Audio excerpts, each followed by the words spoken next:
Welcome to Testing Grounds, a show where we like to show off new games that have come out recently and the communities around them. Today we are going to be featuring Trials of Mana, going to be run by ogNdrahciR here. And just before we get started, I have a couple announcements I would like to make. This upcoming Saturday, tomorrow at 2 p.m. Eastern, we're going to be having Runners Wanted with Wild Arms being played. Be sure to check that out. SGDQ 2020 Online is happening August 16th to the 23rd. The schedule will be out on July 13th. So if you want any more information about that, you can head to gamesdonequick.com and see all the dates and information about SGDQ 2020 Online. If you're interested in any of our Hotfix shows, you can go to gamesdonequick.com/hotfix to find out about any of the different shows. So you can check those out there, and if you also have any runs that you're interested in showing off on Hotfix, you can also submit them on that link as well. So again, that's gamesdonequick.com/hotfix. So yeah, I'm going to throw it over to Rio for this run of Trials of Mana. Hello, everyone. My name is ogNdrahciR on Twitch. I go by Rio. And before I talk too much, I'm just going to get this started. So the countdown, the timer starts when I confirm this menu. So we're going to have the timer in 3, 2, 1, go. All right. So this is Trials of Mana. This came out in the middle of April. This is a remake of a 1995, I think, SNES game. And we're going to start out right away with the battle tutorial. So it's a fairly simple action game. As you can see, I have a weak attack, I have a dodge, I have a power attack, I have a charge attack here. And then that's pretty much it. There's a little bit of a mix of like combos like BBY, like weak, weak, strong, or weak, strong. And those are all what I'm going to be using, but it doesn't get too much more complicated. So the controls are very...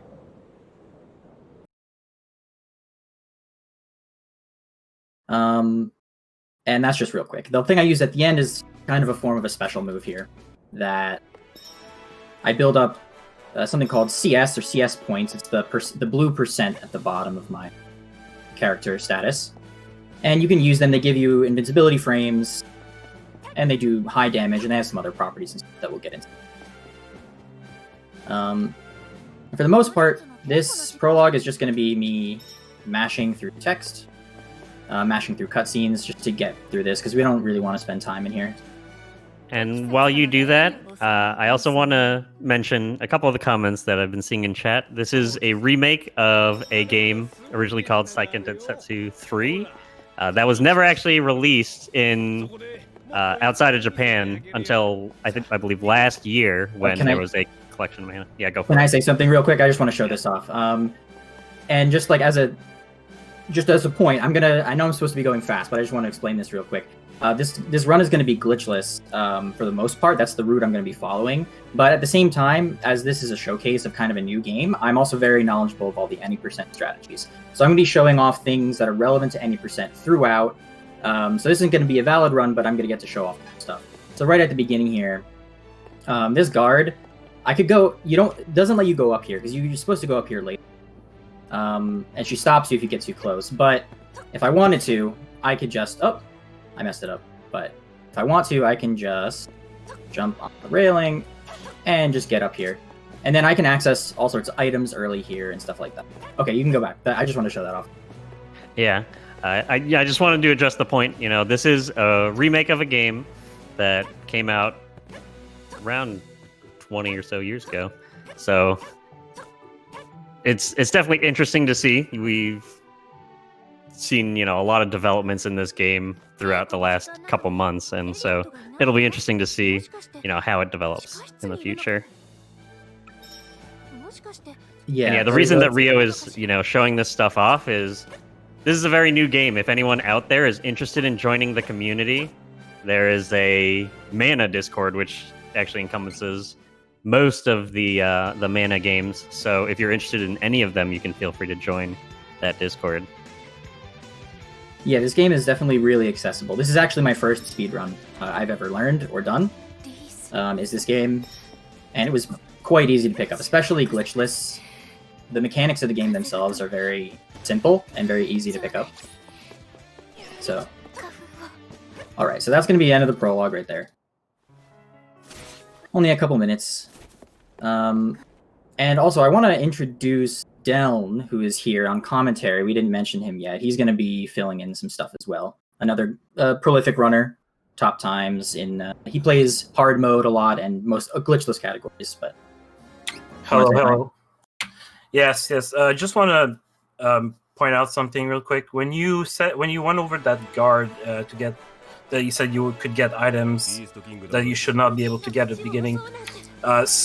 The chest, in particular, was a weapon for Kevin that you should not be able to access until well over the midpoint of the run. And the weapon chest and accessory chest in this game are all set in a particular order, depending on the team that you have, like your main character and companion that you select.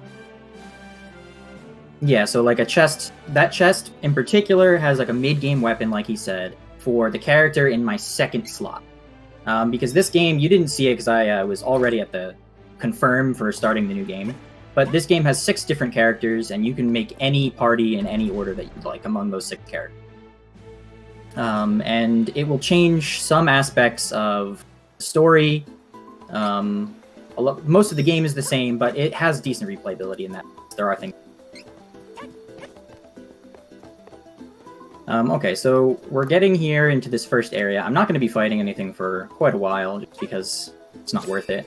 But I am going to pick up this item right here, because I'm going to show off some any % stuff in a little bit. Some really crazy stuff, like right off the bat. But we're just making our way through here. So the story of this game so far is I'm controlling the main character here, Reese, and she is a princess of that castle that we were in. And it was invaded by some unidentified enemies, and they actually killed her parents and took over the place. It's very, very bad time. And so she left. She was able to flee, and she's going to the city of Wendell, be the high priest, to get advice.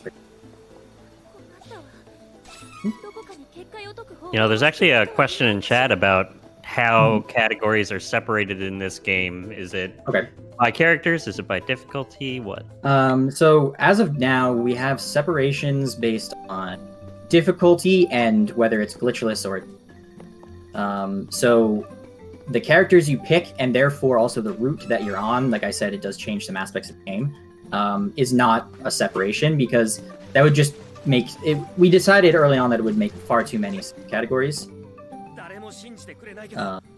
Yeah, there is a push for any % to get split again, for reasons I'll get into those a little bit later when I'm talking about any % stuff. But for now, whatever party you pick, there is going to be an optimal party. The one I'm using is one of the best parties. There's a couple others, but for the most part, it is kind of optimal. If there was a lot of interest, I'm sure things could get split up a little bit. If there was a lot of runners coming in. Weird, that one doesn't matter. All right, so right here, I'm going to show off one of like the wackiest tricks that any % does, and it's not going to do anything now, but I'm going to use it throughout the run. And this is going to take advantage of the autosave feature of this game. So when I entered this area from the town, it made an autosave. So what I'm going to do is I'm going to use this item, and while I'm in the animation, I'm going to go and I'm going to change the difficulty and save the settings, and then I'm going to load this autosave. Now what that's going to do is the game knows that I started using the item, and it knows that I didn't finish using it either, because I was in the animation. And so what that does is, and then I change the settings and save the settings, and that does something wacky in the memory. We're not exactly sure what's going on, because I didn't save the game. So you'd think that I would just load the autosave and it would be before I did anything. But it did end up updating some values in the memory. And what you get to see, I'm going to change the difficulty back because this is easy.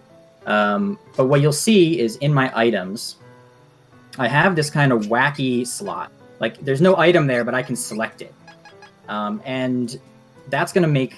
I can use that, what we call a quantum seed, because is it there? Is it not there? We don't really know. We're going to use that to glitch out all sorts of items, and it can be used on anything. So we set that up right at the beginning, and we can use that throughout the whole run. And it doesn't, as I said, it doesn't do anything yet, but it will have some extremely important glitchy effects on various items. So what we just found right there is we followed this strange light, and we found this fairy. And she was having a rough time, so she's like, I need to bond with you so that I can solve the issues. There's something about this Sanctuary of Mana, and there's problems, and there's evil and darkness and JRPG thing.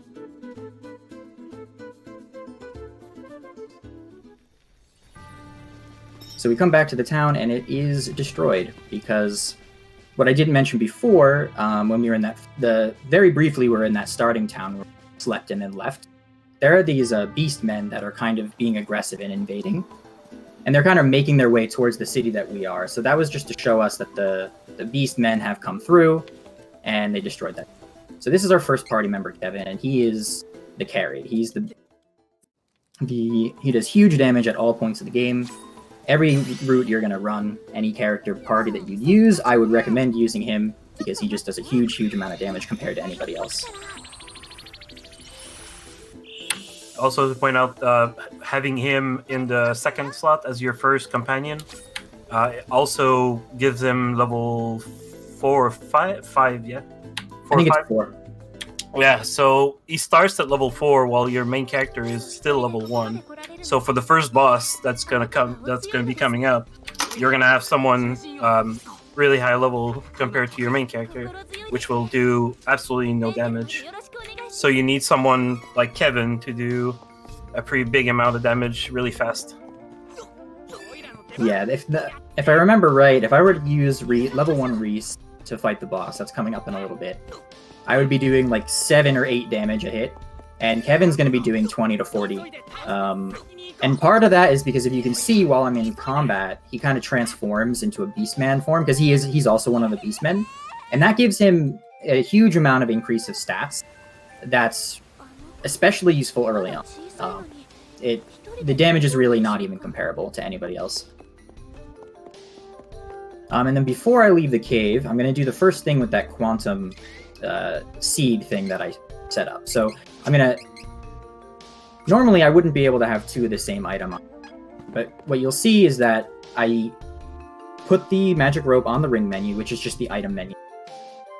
And then I selected the glitchy seed slot, and then I put it into a slot, and it copied the last thing that I put down.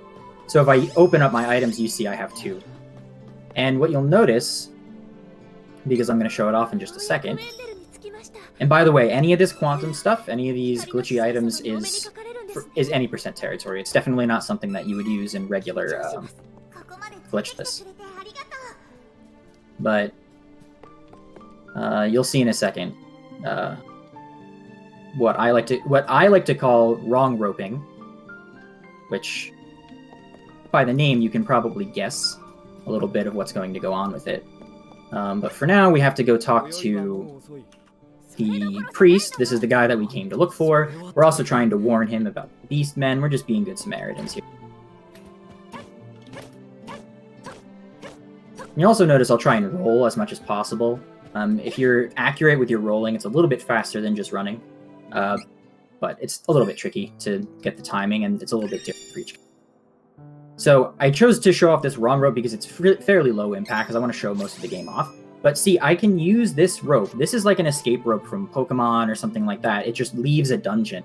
But because I made this glitchy instance of it while inside of a cave, I can use this rope anywhere on the map. Doesn't matter if I'm in a cave or not. And then it's going to warp me to something that it thinks is appropriate.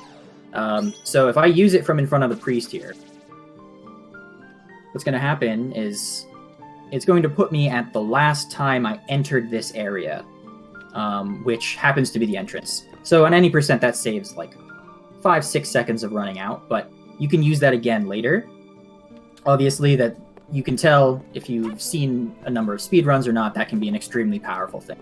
And I'll be showing it off a couple more times in good spots. And that's all because of the glitchy quantum item. So now this is another character that we are not using. So this game likes to show that the world is kind of alive for the characters that you aren't playing, even if they're not in your party. So from here and there, these characters are going to show up on the map throughout the world. They're kind of doing their own thing. They're following their own agenda. And I think that's pretty cool that the effort was put in to show that they're actually doing things. It's not only when you're playing with them.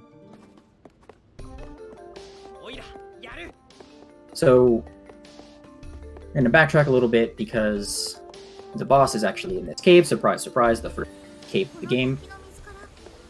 And back when we were talking to the priest, what he ended up saying is that what we should do, a good thing for us to do, is to collect all of the elemental spirits around the world. And he said the light spirit is really close. Actually, in this cave was the last place that he was supposed to be. So convenient, so we're going to go find the light spirit. And there's no possible way that he'd be guarded by a boss or anything. It doesn't make any sense.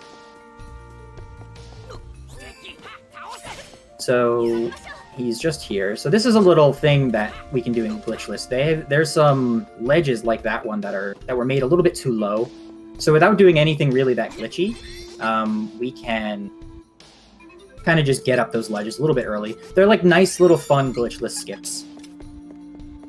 But now we're going to get into the boss fight. So this is Fullmetal Haggar. I think it says Hugger in this version, but whatever. He is quite easy. There's only one move we don't want him to use. This is a good one. This is the best move. It keeps his hitboxes really nicely placed. But you can see I'm like totally melting this guy. And if you see Reese over there doing 2 and 4 damage, that's what I was talking. The difference in damage is just huge. Okay, so looks like I'm not going to get the bad attack. Cool. Nice and easy. Believe me, if I didn't have Kevin, that would have been a much longer fight. But easy, boss is down. And we get the elemental.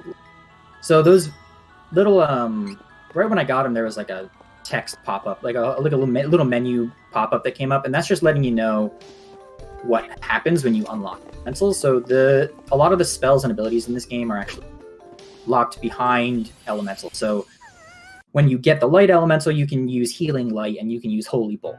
And when you get the fire one, you can use fireball, etc. And Dylan, do you want to talk about mashing versus skipping a little bit for the cutscenes? Yeah, so in the menu before you start a run, what you want to do is turn off subtitles. By turning off subtitles, it allows you to mash through the cutscenes with the confirm button, which in this case would be the A button on the controller, or I don't know on the keyboard because I don't use the keyboard. But yeah, by mashing, it saves about, let's say, a good 1.5 seconds for every cutscenes that you mash through. It really depends on your mashing speed too. And overall, in the run, it saves minutes in glitchless, which is very nice to have. And the funny thing is that it was discovered probably weeks after the game came out, and nobody even attempted to play with subtitles off. Yeah, I'm pretty sure it was the Japanese community that found it. Yes.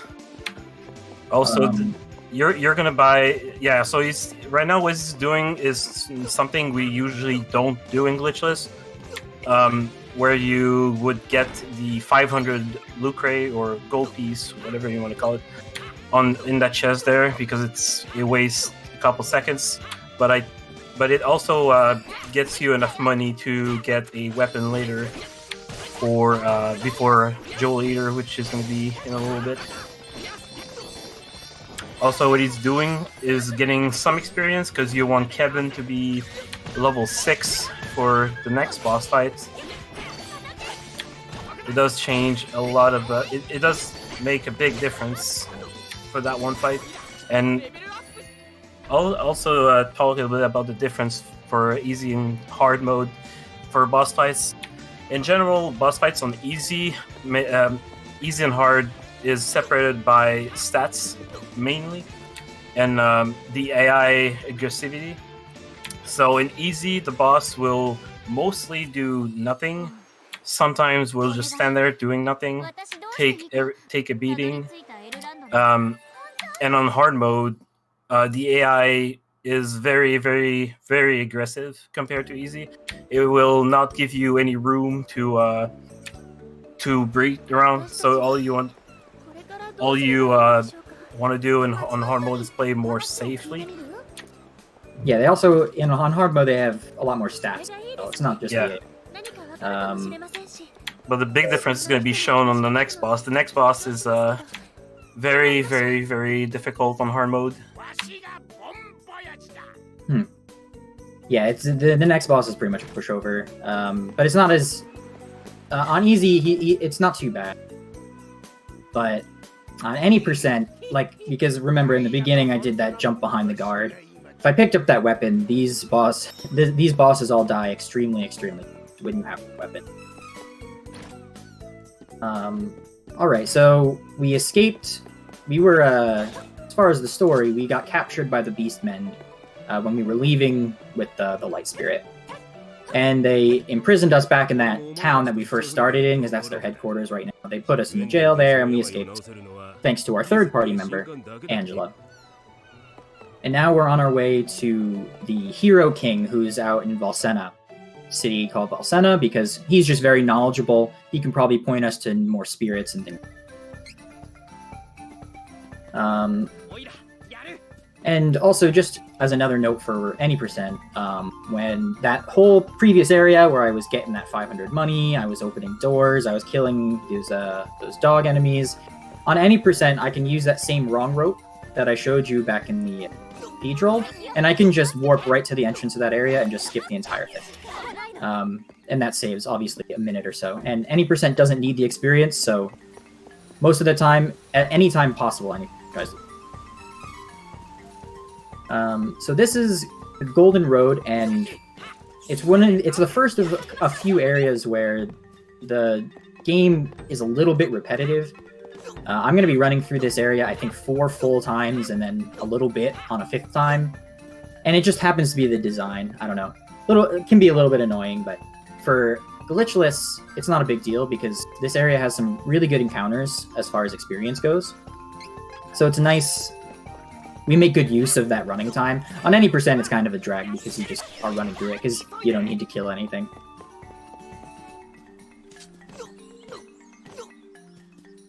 Also, you might have noticed at the beginning of the run how he was able to dodge certain encounters. Encounters in this game are set within a zone around where the enemies are located at, and there's an easy way to skip them sometimes just by staying outside of that zone. Some encounters will be harder to skip, and some will be outright impossible.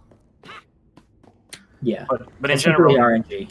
Yeah, in general, you want to skip as many encounters as possible, unless you're in need of experience. Some groups of enemies will be worth well over 150, between 150 and 200 experience, and are very, very, very useful. Also, what he's doing right now is he's putting training points in his characters so they can learn either passives or abilities that he can use. Since this is class 1, they can only put 6 points each in every single stats. Later, when you get class 2 and class 3, you can put more points, up to 15 and 33, but you want to put points now before this fight, so Kevin gets the extra strength, and Angela has the Holy Bolt for later. And this fight is very, very, very hard on hard mode, because these enemies will kill the AI really quickly. But on easy, they mostly do between 45 and 50 damage sometimes, which is not a lot, because your character have well over 150 HP. Nobody saw that. Yeah, so something I wanted to mention during this boss fight that I got very unlucky with right off the bat. I actually got sniped by an attack from off screen really early. But on these early boss fights, I'm going to be trying to not take any damage. because there is a 10% increase of experience for not taking any damage. And like this boss, I think gives 1,000 experience. So if I don't take any damage, that's an extra 100, which is about 1 encounter. And each encounter takes, like, depending on how many resources you put into it, can take 15 to 20 to 30 seconds, depending. So it's nice to just save that experience. It's not a big deal here, because I'm not trying to get any records or anything, but it can be a big deal when you're trying to PB, when you have, like, really competitive. But I got hit from off-screen right at the beginning, so that was up. So now after you kill the golem in the story, the magicians from what is it called, Valsena? No, not Valsena. Yeah, they destroy the bridge with the golem. The golem explodes and blow up the bridge, which blocks you from going over to see the king. So your first instinct is to go back to Bon Voyage and make use of this cannon, but you cannot use the cannon since you don't have the powder or the nitro to use it.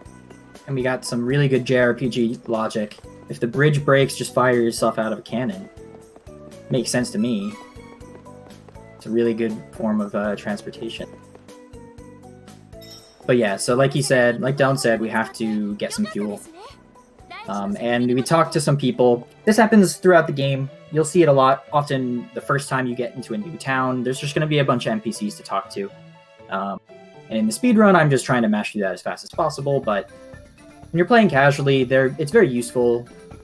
A lot of it is helpful for right now. Some of it is that they'll have dialogue about stuff you're going to do in a few hours of gameplay, you know, stuff like that. So I didn't fight any enemies before when I was in this, because I was kind of a low level, and levels in this game scale really, really hard. So if I'm under-leveled compared to regular enemies, the fights can take a really long time. But as soon as I'm the same as their level or a little bit higher, I can kill them very quickly, like you saw there. And as I said, these are good. We need experience, because what I'm looking at in terms of experience, this game has a kind of a gated power system. Like Dylan was talking about the training system earlier, where as you level up, you get these TP training points that you can put into the 5 different stat trees, and you can unlock new abilities and passive stats and things. But you can only put in 6 points when you're in the early game.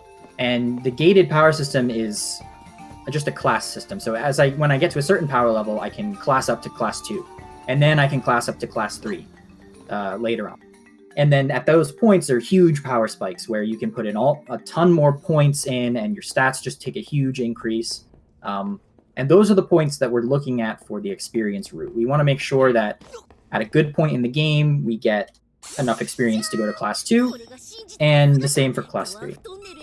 And so by the end of the early game, which should be about an hour and 30 minutes in or so, I would say, ish, I want to be level 18. My whole party, I want them to be level 18, because that's the first gate to get class 2. So when we were talking to those NPCs in the town, they mentioned that the dwarves use the kind of fuel that we're looking for. And the dwarves happen to be exactly where we fought the golems, just hidden. So we had to run all the way back, but dwarves are here, they're helpful. But the guy that has the fuel went into the mine, so we have to go after him.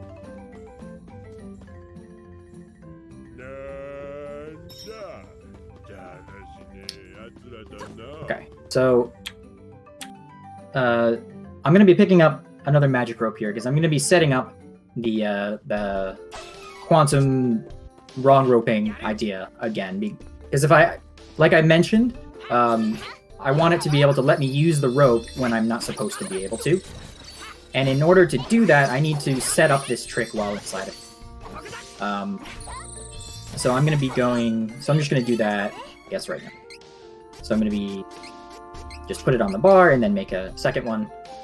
And that'll just set up the glitchy that I like.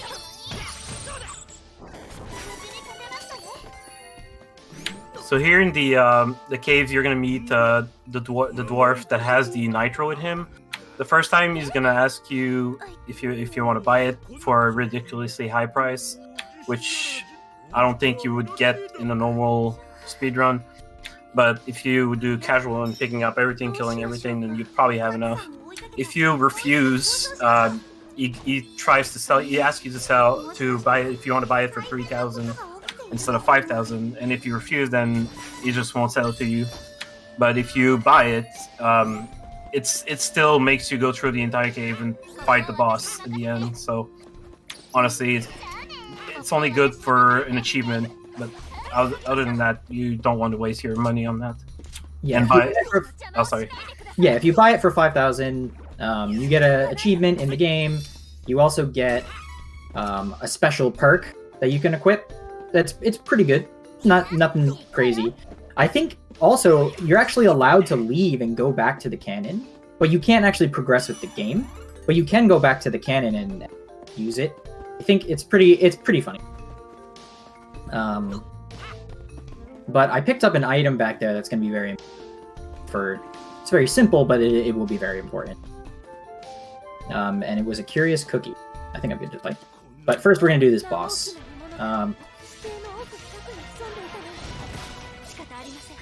So here we have Joel Eater. Joel Eater likes to be annoying sometimes with his attacks. His main attack will be the slam that you see.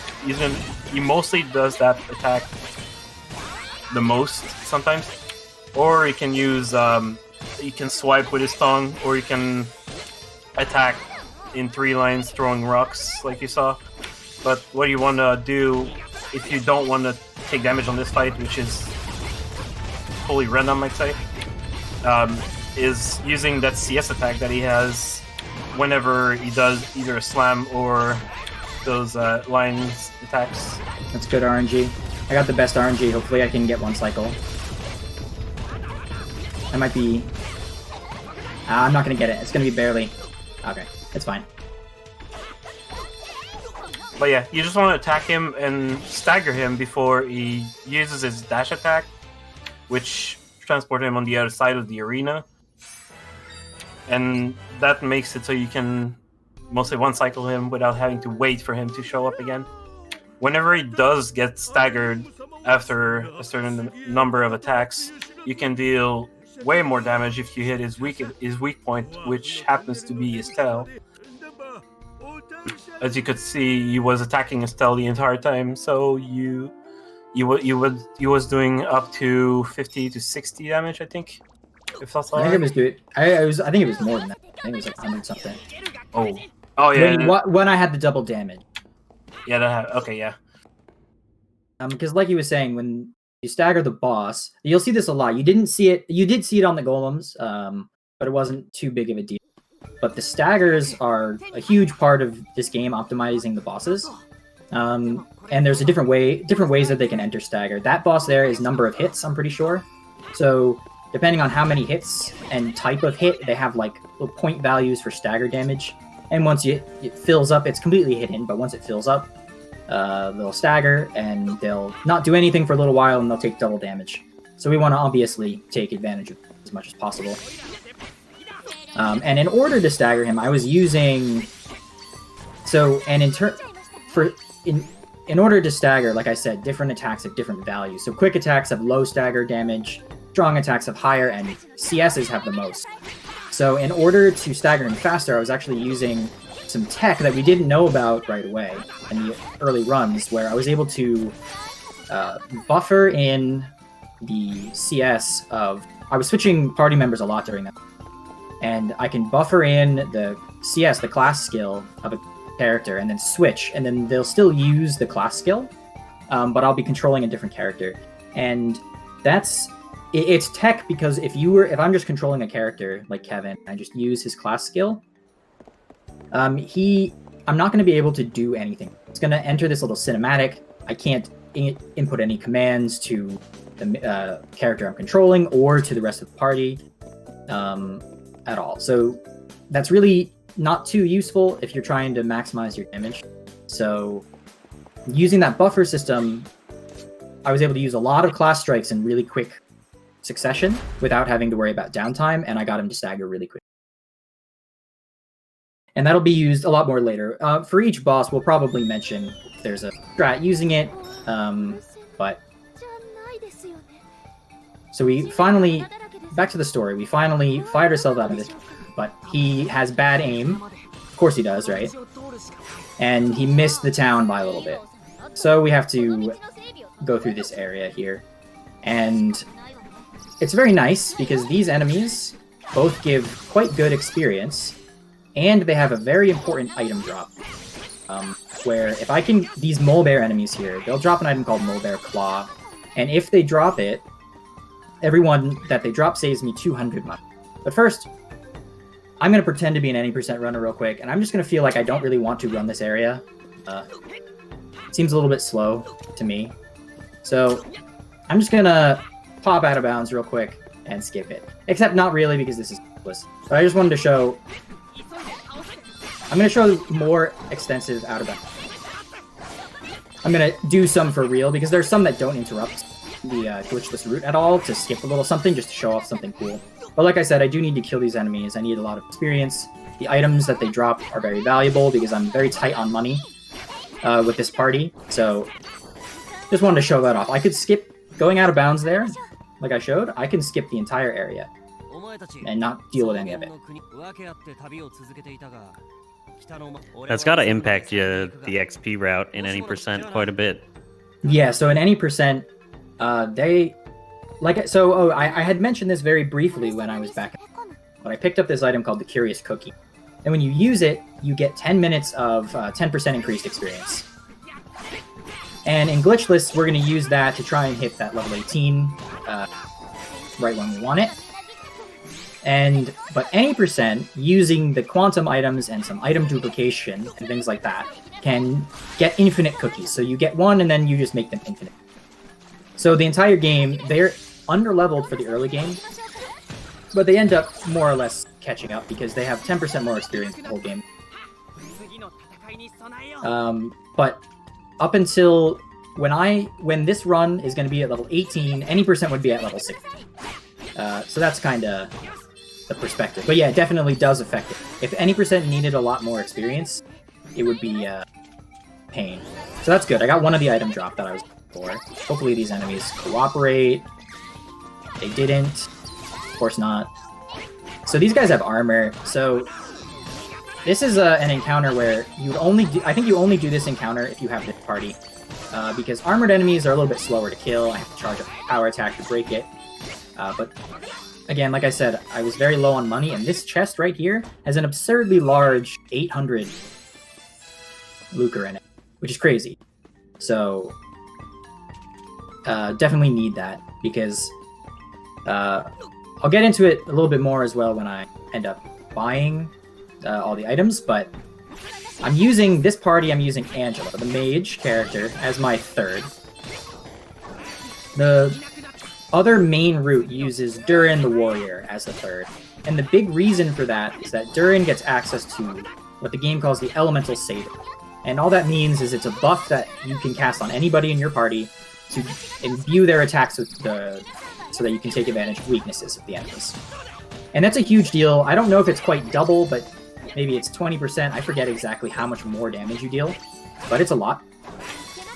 Yeah, the first attack saber is 15% extra damage, and the second one is 25%. Yeah, and those are abilities that he gets that's on top of just being able to exploit the weakness. So in this run, I don't get that extra attack from those attack saber abilities, but I can still buy items to get the elemental weaknesses. But I'm going to be buying, I think, 15 of them, and they're 200 each. And I'm going to buy them all at once in the early game. So I need to route in a lot of money when I'm using Angela, because not having those weaknesses would be much worse than just skipping some of these chests. So we made it through the Mulbear Hills, and we made it to Valsena, where the king is, but it is under attack by the same mages and golems that attacked us on the bridge. So we have to make our way to save the king.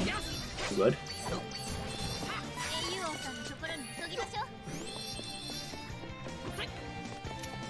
So what I just did right there is another little fun glitchless movement trick that takes advantage from what, as far as we know, what it's taking advantage is the change from grounded friction, aerial friction. And air resistance is going to be much lower than the ground friction. So if I start Kevin's dash attack, or any character, but Kevin's is the most pronounced, if I start his dash attack, he gains a lot of speed really early on.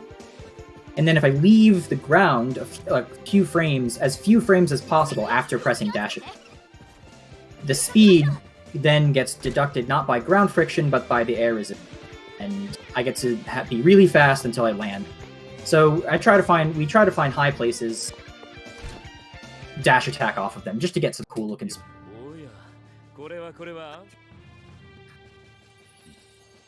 So just by showing up, we obviously see today. And then this is a big, kind of like a big moment for the story. It's letting us know that these mana stones are around the continent, and the mana stones are where the spirits are. And the mana stones are going to become very important. He also let us know the locations of some of the spirits. One is going to be in a desert, and one is going to be in the snow area. But, oh, wait, no, that's later. I'm getting ahead of myself. We don't know that yet. Forget I said that. And that's the second time we come here. This time, he said that we should go to... I think he just says we should go to Beiser. I think that's all he says, because they have info. Do you remember exactly what he tells us to do down from here?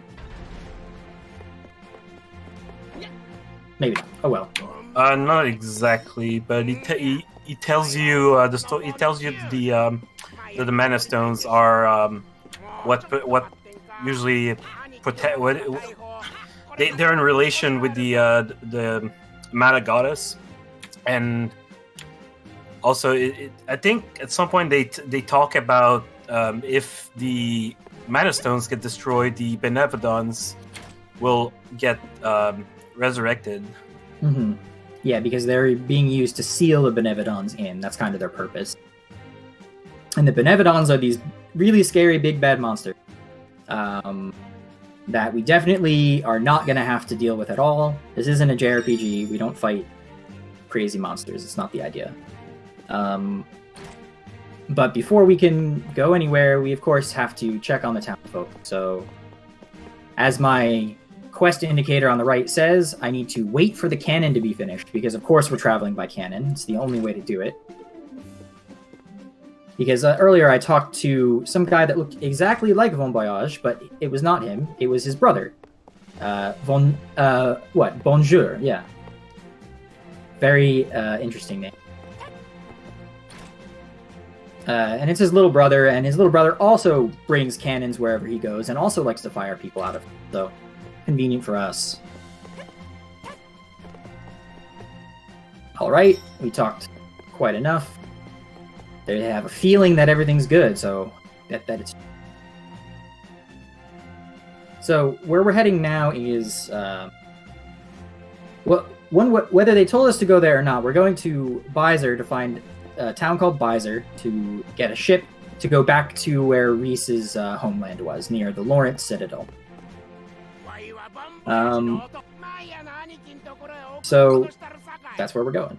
And Beiser has this special shop, like a kind of a JRPG special shop. It's only open at nighttime, and they sell lots of items that can only be found there, because the regular shops are just a weapon shop, an armor shop, and a regular consumable item. That's all there is. But these are special, like, magic items, and that's where I'm going to be buying all of the elemental buffs, some other attack buffs, things like that. But first, we have to go through the Golden Road again. Yay! It's our favorite. It's alright. The experience... I don't think experience ever gets lessened from encounters. You just require, like, XP more to up as it goes on. But as of right now, the experience they give is still very relevant, so I'm very happy to 2 or 3 shot these enemies and just move on. Oh!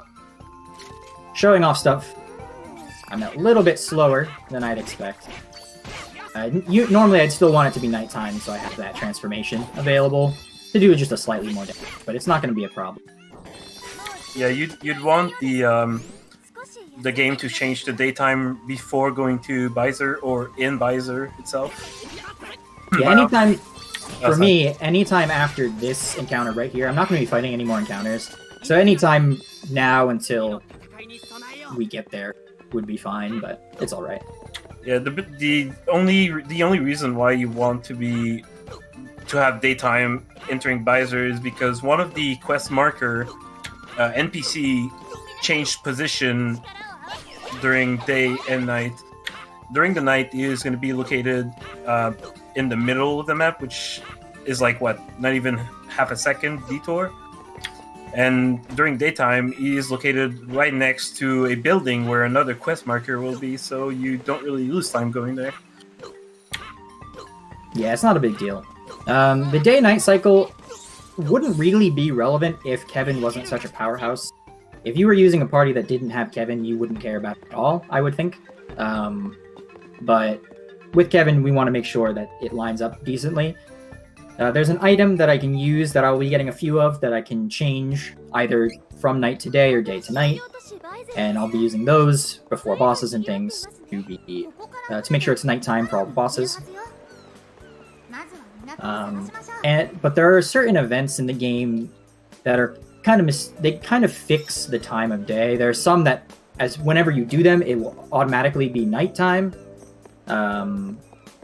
Some will kind of force you to be daytime. Some they require you to rest at an inn, so then it'll be daytime, etc. But it shouldn't be a big deal unless I'm super slow because of those things that'll force it to be night or day. I should be alright. If not, it's not a big deal. At worst, I have to fight one boss without it being nighttime or something like that. Yeah. So my money looks good. I also got 2 drops, so I'm going to be very good. I might even have too much money. Believe that. So we're making our way over to Palo, which is the port town that's near the Laurent Citadel where we started the game. And we're going to see the same kind of desert-looking ninja assassin-type dudes kind of occupying this place, because those are the people that attack Laurent, so it kind of makes sense.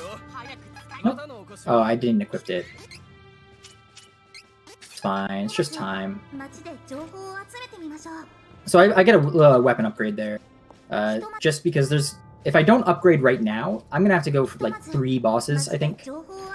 4 bosses without an upgrade? No, 3 bosses. 3 or 4 bosses. And that's a lot. I have enough money. It's alright. And talking to these NPCs, they just kind of give you an update. The state of things, what's going on. Talking about the occupation, what's going on, why they're there, how they're kind of scared, and some of them are acting kind of strangely, things like that. But overall, they told us that the Wind Sanctuary, Gust Hall, is up this mountain, and that sounds like a place where we might find a spirit. So that's good info. We know that there's probably a spirit up there. But first, we're going to find Reese's friends like they're talking about right here. There's a resistance of her friends and people from the Citadel that are around. And we're going to go meet up with them and try and take back the Citadel, because it's her home. We want to do that for her. So this area, like I had mentioned, because of the level scaling and how difficult encounters are, I really don't want to be fighting these guys. They would be really slow. They're I think they're level 12 and 13, I think, these enemies, and they would be really slow. And we don't need them for XP. They don't give particular great amount of experience or anything, so whatever. Oh, I missed it. Shame.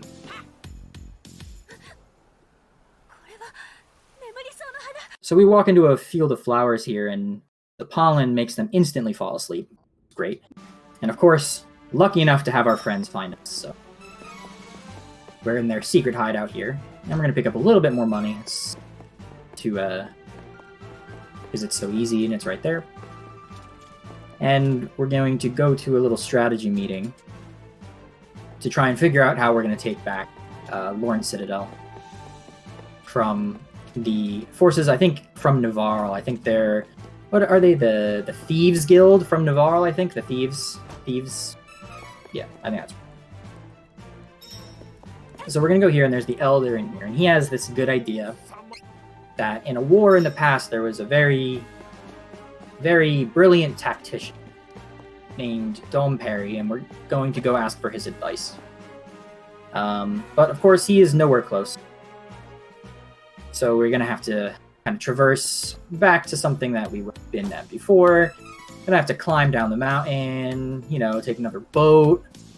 Stuff that you'd expect. Or, wait, who's this? Merci? What is that? Why is that here? So, you got a cannon in the middle of nowhere. And this is Merci, Bon Voyage's cousin. And she just so happens to have a fully fueled and stocked cannon sitting on top of the mountain. Very convenient. I will take it. I don't really want to walk back down the mountain. And she's just going to blast us straight back to Bob. And hopefully, as long as I manage day and night correctly, it will be nighttime every time you land here. And so we can go into the night market. And go for it. In this market, the first thing you're going to pick up is the mallet, but then after that, there's right next to it, there's a shop which sells coins, elemental coins, and elemental claws, which are going to be, not the coins, but the claws are going to be useful for bosses. And for the next boss, it's where you're going to use the first one, which is going to be the mole bear claw. The other, since you don't have Duran in your team, you cannot cast elemental sabers, so the claws will be very useful. And also here he's going to pick up another passive abilities from these dancers. That's just magic damage increase for Angela later in the game. And then I do want to show off one more very significant any percent strategy right here. So that has to do with the quantum items. So I'm going to just real quick take a bar. So at this point, this is a really important point in the game for any percent, because you get to this shop, and I'm going to use the quantum. Oh, what I just removed an item. So we're going to put chocolate on. I'm just doing chocolate. I wouldn't actually do this with chocolate. But one of the properties of the quantum item, you see how I have 4 of these. If I use one, I'm still at 4. I use another one, I'm still at 4. So it makes them infinite, as long as you have more than one. Because if it goes to 0, the game knows to remove it from your ring menu, and that can... But if I can use these infinitely, without them going down, what would happen if I were to sell a couple of them? Well, they don't go down. So at this point, we spend about, in any percent, you spend about 3 to 5 minutes buying and selling. That sounds like a lot. It's probably only 2 minutes, 2 to 3 minutes, buying and selling items, and you can just get infinite money. So we don't have any money problems for the entire run, because you just get like 120,000 or so money right there, and that just, you're set for the whole run. So any percent has no money issues because they can do that.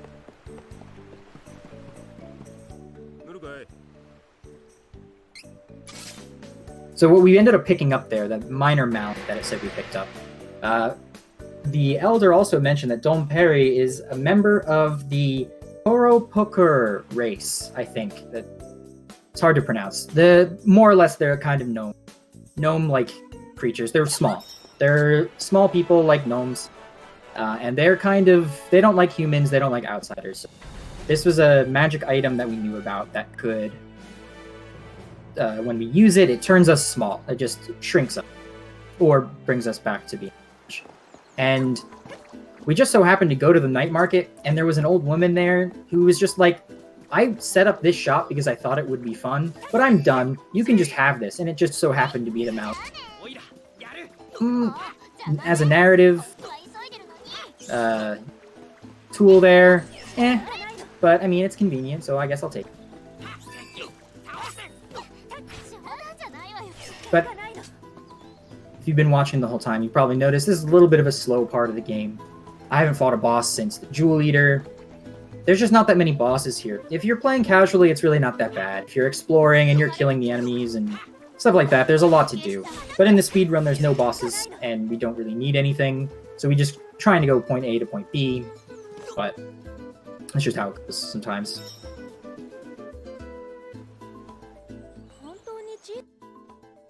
Alright. So we happened to see one of the Kuropokers and running into the bushes, so we followed him. And now we talked to this very conspicuous looking one, the only one that looks significantly different. And we asked him if he knows where Dom Perry is. And he's like, Dom Perry? I have no idea who that is. Maybe you should ask around. We're like, alright, I'll trust you. I'll trust you, old man. And so we go and we talk to all of the residents, but only the people in houses. People outside of houses, they don't know anything. They're just kind of chilling. We have to go into every single house and ask where Dom Perry is. And pretty much they're all going to tell us, oh, he likes to take walks. Oh, he's Dom Perry. I don't know, but he's not in this house. Thank you. They're not very useful. Conspicuous looking guy. I'm not sure who that could possibly be. But once you have talked to 4 different people, you start to realize that you might have been. And yeah, we got pranked. Speedrunners love this guy. Yes, indeed, he was Dom Perry.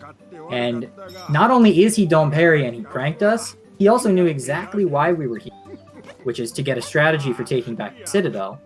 He also already had a strategy. So this guy is really next. And the strategy that he came up with was for us to rescue the Wind Spirit from the Wind Hall, from the Gust Hall, which I mentioned earlier. We're going to save the Wind Spirit. And then we're gonna have the Wind Spirit help us out by taking all of that pollen from those sleep flowers, and he's gonna gust them into the Citadel, and put all of the guards to sleep, so that we can get a huge advantage for taking it. Sounds like a pretty good plan. They won't see it coming. If they were wearing their masks, I don't know how effective it would be, but you know. Oh wait, they are wearing masks. They have their. Don't worry about it. Just wear your mask, okay? But we're gonna be heading back there. The game makes us walk. In a more modern game design, they might have used some cutscenes or some transitions in some way to kind of take us back, because we're not gonna. Everything we're seeing is gonna be things we've already seen, but whatever. Not a big deal. And earlier when I was buying all those items, I needed to save a little bit of money. You need to be able to pay for these boats. I probably could have bought one more item there, but it's not a big deal. I have enough. Alright, so now we're back in Palo, because when you can take boats, the boats are all fixed in this game until you get to a point. So they kind of did let us just get right back to it, but they also didn't. Whatever. But we are going to make our way to the Gust Hall, which is finally the next dungeon we're going. And when I say dungeon, I mean I'm going to run through it very fast and then fight the boss. And these bosses, down if you want to talk about hard mode, I know that these bosses are also really tough. I'm not sure how hard Harpy is. I know Genoa is not too bad. Bilben and Harpy I think are quite hard. Harpy on hard mode is not too hard.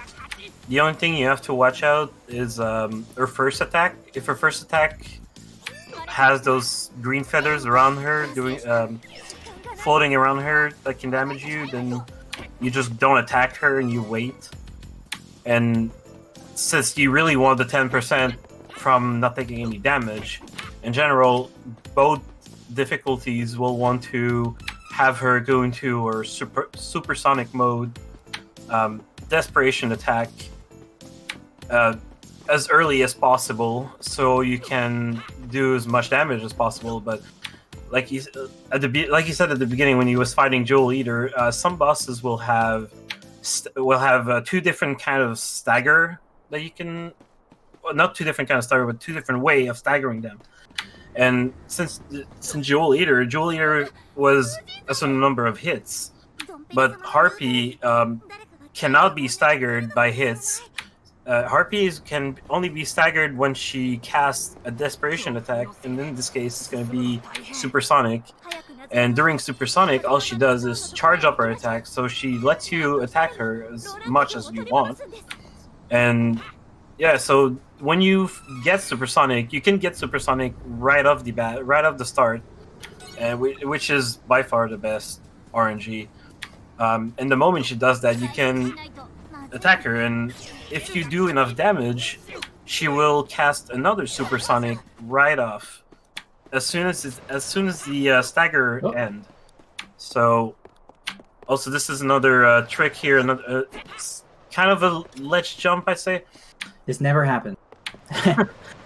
This one isn't really a ledge jump. I did a ledge jump earlier, so there was a little ledge that I did a little jump double kick and got over. That skipped, I think, like the first third of the dungeon. And just a ledge that's a little bit too low, and we call them ledge skips or ledge jumps. And then that one seems almost intended. That one I can't. It's so easy. The win, you just kind of jump. But these ones I'm gonna do. Any percent completely skips this dungeon, and I will show that off later on, much later on in the run. You have to come back here a couple of times. I will show that one off because I won't be needing to go through here. And obviously it wouldn't be allowed in glitchless, but it's cool. I'm gonna show it off. So yeah, like I was saying, when you fight bosses, some of them will do certain attacks, but I think RP is the only one that can do a desperation attack right off the start. I'm not too aware of any other boss that can do this, but this one is very useful because Harpy deals a lot of damage when you play on hard mode. On easy mode, she's just a pushover. Yeah, I'm just gonna be face tanking everything. Yeah, I don't know. I think you use the cookie here too, right? I do. Yep. Okay, so yeah, you're gonna use the cookie here because there's different routes in this game for experience, and this one is doing every boss from now until Bill and Ben as class 1. In other routes, you would get level 18 after RP and get class 2 right after. But in this case, we're going to do class 1, RP, Genova, and Bill and Ben. So right off the bat, you see the first attack she does is very important. When she casts this wind here, she doesn't have those. Here we go. She doesn't have. This is the attack. You see that AOE around her? Mm-hmm. That's very dangerous on hard mode. There's a lot of damage, and I stayed out of it because I'm going to try and beat this boss without taking damage. This one's worth a lot, so I really want to try and get supersonic as soon as possible. Because, like Dylan said before, she likes to loop it. Once she starts it. There it is, perfect. That's really good RNG, right? Better than I've gotten this boss to never do supersonic at all, and that is horrible. That's a run killer. So this is as good as you can expect. Unfortunately, that one of the characters is dead, but the damage itself will not. Yeah, like you can even see the difference between Reese's damage and Kevin's. She was hitting during stagger, so boss was taking double damage. Reese was doing 11 or 12, while I'm doing like 120. The damage is so hugely different that I don't want to spend resources. The revival item in this game is fairly expensive. It's 300. It's 150. Almost as much as the elemental effects and stuff I was getting before. A 3 cycle is very normal. She's probably gonna 3 cycles very normal on total. I call this good RNG personally. It's pretty good RNG. Okay, so that's it. That boss fight took me about a minute, so that's pretty good. So we saved the Wind Spirit. Now we're gonna continue with the plan. So we got to go back to the Flower Meadow. In a different route where you would get level 18 here, you would go back to the Mana Stone and change it to your class 2. So you would have extra tools, extra damage for the next bosses.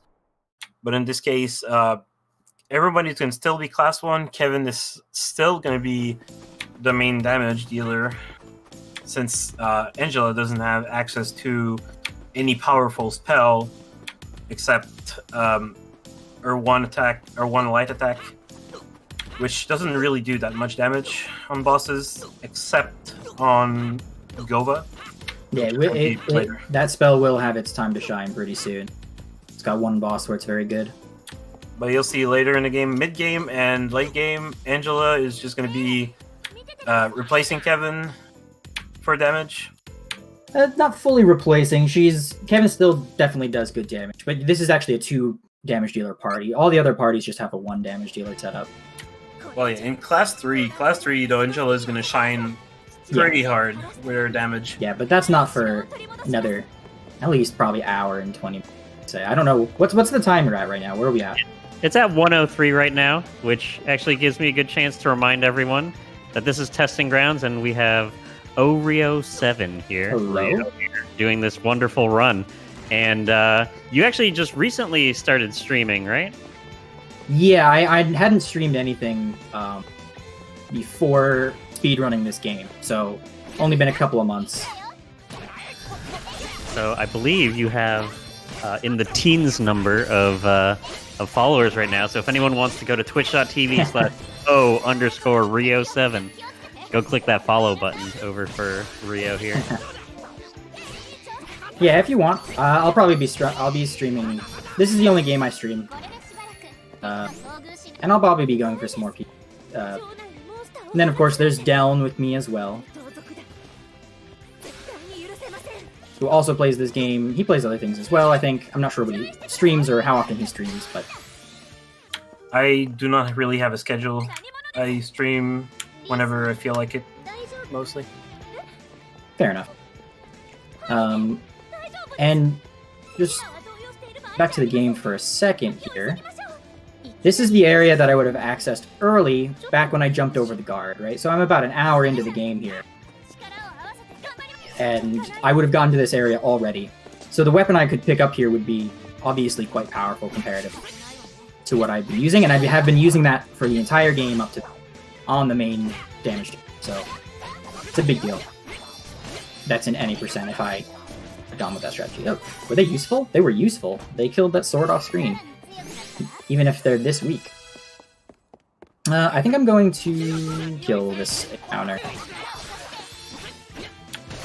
So yeah, if everything goes correct, if everything goes according to plan, is Cookie Timer should hand up after he enters the fight with Bill and Ben, which still gives him the 10% even after entering a fight. In this game, everything that you use item-wise that has a timer in the bottom left corner, experience, gold, look rate increase, will still count even if the timer runs out while you're inside a fight. So that's very useful for this in this case. But he's also fighting some enemies because, as you saw, Tanker fight, Harpy fight, or however you want to pronounce the name. We'll say Harpy. Harpy gives 7,000 experience compared to Joel Leader, which was like almost 3,000, I think. And having the 10%, the experience increase with the no damage would give 700, and with the cookie would give another 700, which is half of the experience from Joel Leader. But the weird thing is that these two bosses fight, like right now, Zenoa and Bill and Ben, only gives around 3,000 each, I think. Yeah, their total amount of experience that they give is closer to like one boss, because they're kind of back to back. And this boss is kind of... I like the idea of this boss. I just took damage there. This boss is kind of interesting design. It's just a door in the wall, and he like summons traps and some ads and stuff to attack you. It's kind of interesting design. When you're playing it casually, you're like, oh, what is this? This boss is kind of cool. It's kind of different. In the speedrun, I'm literally just going to wail on him and hopefully not get pushed like that. He has some other attacks that he could do that are fire element, but the game provides you with some water elemental items to imbue your weapon, and if you hit him with those, it puts out the fire in his mouth, and then he can't use those moves. It's kind of trying to teach you to use weaknesses. But yeah, I just kind of wail on him.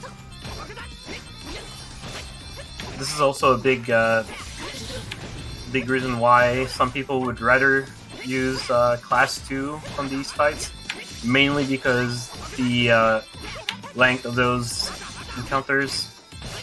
Since when you get Class 2, yes, you do have increased passives. You have more passives and more abilities, but you also gain an extra combo attack, which every time you get a class up, you gain an extra. You get an extra combo, and the combos themselves always increase in power. Like in this case, he does 2 attacks, which is an uppercut, and then a downward attack, which both deals 100 damage. And Class 2 would do a dash attack, which would deal a little bit over 250 damage, I think.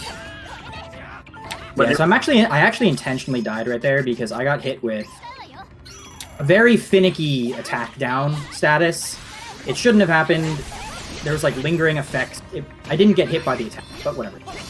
It would have been really bad. So I intentionally died there because the revival item is less precious to me than the up item I've been using.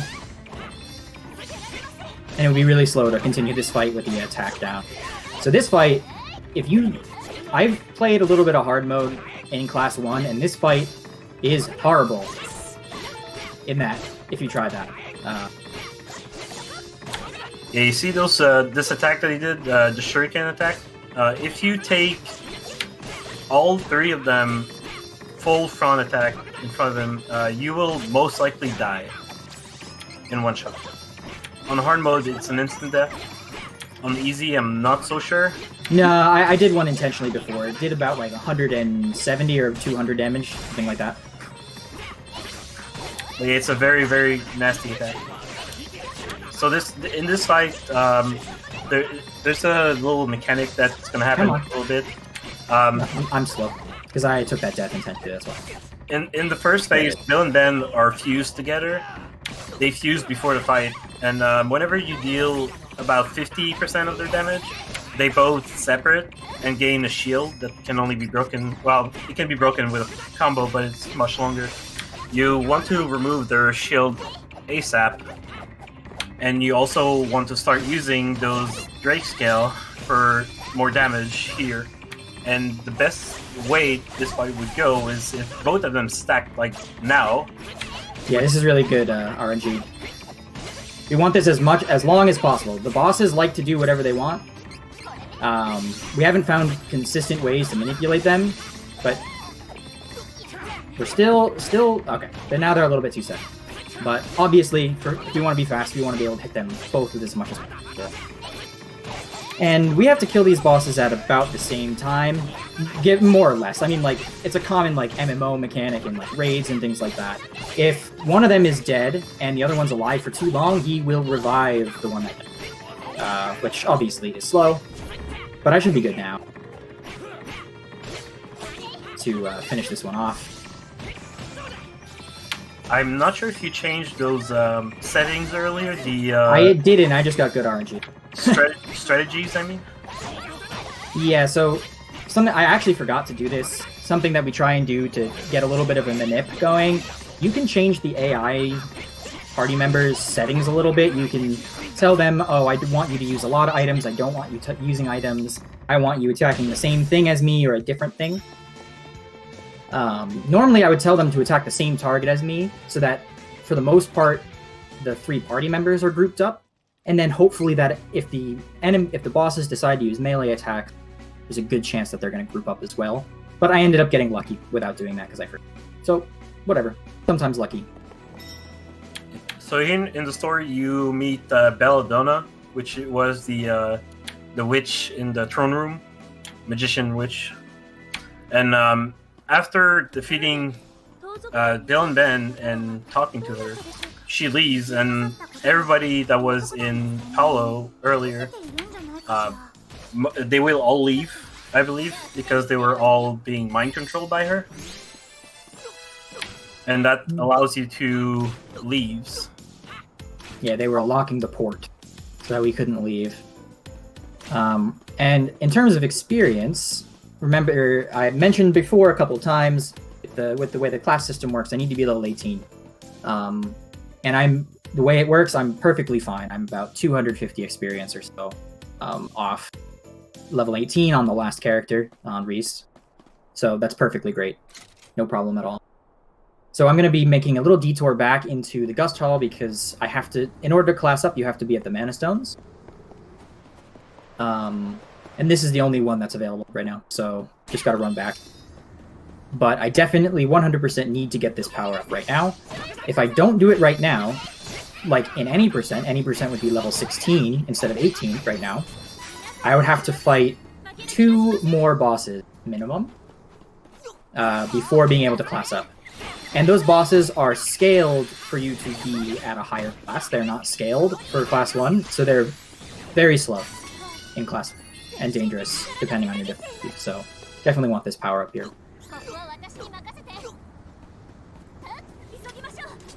So now he's gonna change to a very specific setup of classes. At the beginning, he's gonna change. The first one I think is gonna be Reese. I don't know the order in the menu, but yeah, Reese will be first. First one's gonna be Reese. Will most likely change her to Dark. It's actually going to be Light. Light. Oh, so you're going buff. Yeah. So what Delm was saying with Reese being Dark, Reese has 2 choices here. So that they're all of the class ups are kind of in a tree based on light and dark. So you can go light, you can go light, dark, etc. And light is usually more supportive, and dark is usually more. So for Reese, light involves buffs, and dark involves debuffs. And if you don't have Angela in your party, you always take her dark, because debuffs are pretty effective. And you don't need the buffs very much, because there are other sources of the attack up buff that you can give to Kevin. But when you have Angela in your party, you really want to have access to magic up, the status. And there's no easy way to get magic up through an ability or through something that's considered. So taking the buff is really useful. I will still be able to apply debuffs, but I'm going to have to do so with a proc chance. It's not going to be this guaranteed instant debuff. I'm going to have to rely on getting a critical hit and then having it proc the debuff, which puts in a lot of variance to some of these boss fights, but it ends up being worth it because Angela becomes so... And then Dylan, you can talk about the other 2 because you know them. Yeah, you know them. Yeah, so he also changed Kevin to Dark. Dark Kevin has this one attack, this one CS attack, his new CS attack, which will require 200% to cast, which is a lock attack. It's going to lock one enemy in place for a couple seconds and deal a big amount of damage. It's actually one instant of damage, but it's a very, very big damage attack. And it's going to be very, very useful for some bosses because locking a boss in place prevents them from casting an attack. And also, if they're in a staggered mode, we'll leave them staggered for a little bit longer. And with Angela in the party, it's very, very useful because later on, when she gains access to her arsenal of spells, as not right now, but when we're going to be Gova, she's going to gain access to one of her very good damaging spell. She's going to be doing a lot of damage. And yeah, she does plenty of damage to Gorva. Yeah, so for Angela, you saw that you went for Intelligence and Spirit, mostly for Evil Gate. Evil Gate will deal pretty big amount of damage on most of the bosses, and she also gets a lot of damage on her Holy Bolt. Holy Bolt which will be very, very strong against the next boss here. Yeah. So class ups, all good. Just Dylan was given a quick summary. Kevin, I took down the luck tree because he equipped these. He's pretty much a crit build character, terms from RPGs and stuff. He has one ability to increase his crit chance, and he's got 2 abilities that each have a 30% chance to. I went the wrong. I'm talking. They each have a 30% chance to lower defense or magic defense when you crit. So that's the proc chance I was talking about earlier. I really want to get those as early as possible in boss fights, but I don't have any control over it. So we'll hope to see those early, because it's like something like a 25... Is it like 25% reduction? Is that what the base debuff percent is, Del? The base I think it's just like... Is it what, 25%? Yeah. Yeah, which is a lot. It's a huge debuff. Also, when you get class, when you get class 2, each character will also gain a passive bonus, or I don't know, like a passive bonus that you cannot select or unselect. For in this case, Kevin. I don't need this. When Kevin gets below a certain amount of HP, I think it's 50% for this one. His entire damage gets boosted by 15%, which is very good when you use him for damage dealer. As for Angela, I'm not sure what her passive is. We're good. I think when a teammate dies, she gets magic up. I think. It's not useful enough for me to remember. But you can see I have 0 money again, because I have to buy plenty and plenty of consumables. I need to buy a lot of mana restoration items in order for Angela to be relevant. If you didn't have all of them, if you weren't able to spam with her, she would be super, super slow.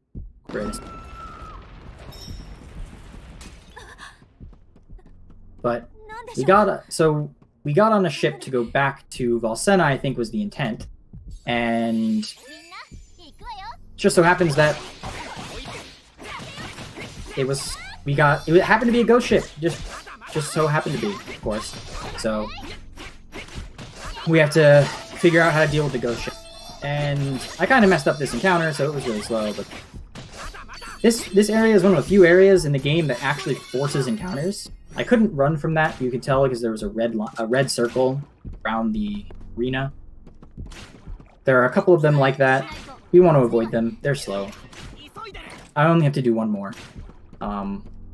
But while we're trying to figure out how to get out of this ghost ship, we've noticed that there's been some people that have been disrespecting these books a little, and we have to play librarian for a second.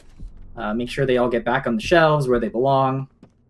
And don't worry about the names, Blood Column, what's this one? Death Diary. They're all fine. Just don't worry about them. But we're going to be good Samaritans. We're going to clean up a little bit. And we're going to hope that the universe rewards us for helping out. I'm going to pick up a little money here, because I have to... There's a few other things that I need to buy. Obviously, equipment upgrades. I'm going to need more consumables. So throughout, I'm going to be picking up fairly convenient money. That's one I would probably skip, honestly, because it has that forced encounter attached to it. If I were to refine the route more, there might be elsewhere. But right now, we're going to get to a kind of an interesting mechanic. It's the only time this ever happens. But we're going to... This door opened when we put everything on the shelves. And this book right here is pretty ominous. And it actually transfers the curse to somebody in our party. So the curse haunting the ghost ship has now possessed Reese. It could be it's whomever I examined the book with would get cursed, and I can switch it at any time. So you have to make a party of 2 out of your 3 characters and move forward to fight the boss and break the curse by fighting. So we do have to fight this next little section with only 2 people. And we're going to be taking the people that deal damage, as opposed to Reese, who does not deal damage. So next boss is going to be... wait, do you want to say something before the boss? Yeah, I'm just going to be changing Angela's strategy to be exclusively protect. And this is something that seems counterintuitive, because exclusively protect what it means is that she's going to do nothing. She is not going to interact at all, except for defensive things, and she doesn't have anything that's... So she's not going to be able to do anything. unless I tell her explicitly. But that's exactly what I want. Because starting from now, you're going to see that there's a lot of micromanaging I'm going to be doing in the menus. So I see that the boss is attacking, and when the boss is attacking, I'm going to try and not have her dodge by not giving her commands.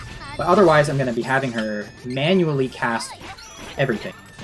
Because she likes to do pretty dumb stuff. If I'm not telling her exactly what to do, she likes to melee attack, use really weak class strikes, you know.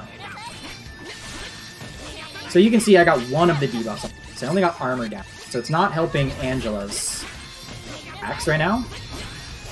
But we still did a lot of damage. I might be able to get the 1 cycle. I'm getting really good RNG here. Yeah, I should be able to get the 1 cycle here, which would be nice.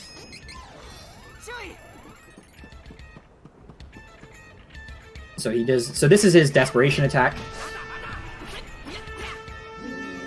So this is going to be a fairly common setup. I'm going to queue up 2 spells, and then I'm going to queue up another one, and I'm going to... I messed it up a little bit. So what I just did there is I buffered in a class strike. So he's doing it while I spam Holy Bolt. And that's just going to take the boss out real quick. So that's a nice 1 cycle. That's very easy with this character setup. It's much harder with the other parties to cycle there. But that was very nice. I got really good RNG. He didn't do his desperation move. Or he did his desperation move late enough that his health was at a good spot to be able to be killed in 1 second. Otherwise, he probably would have immediately cast that desperation move again. And I would have to just kill that ghost 1 more time and save some time.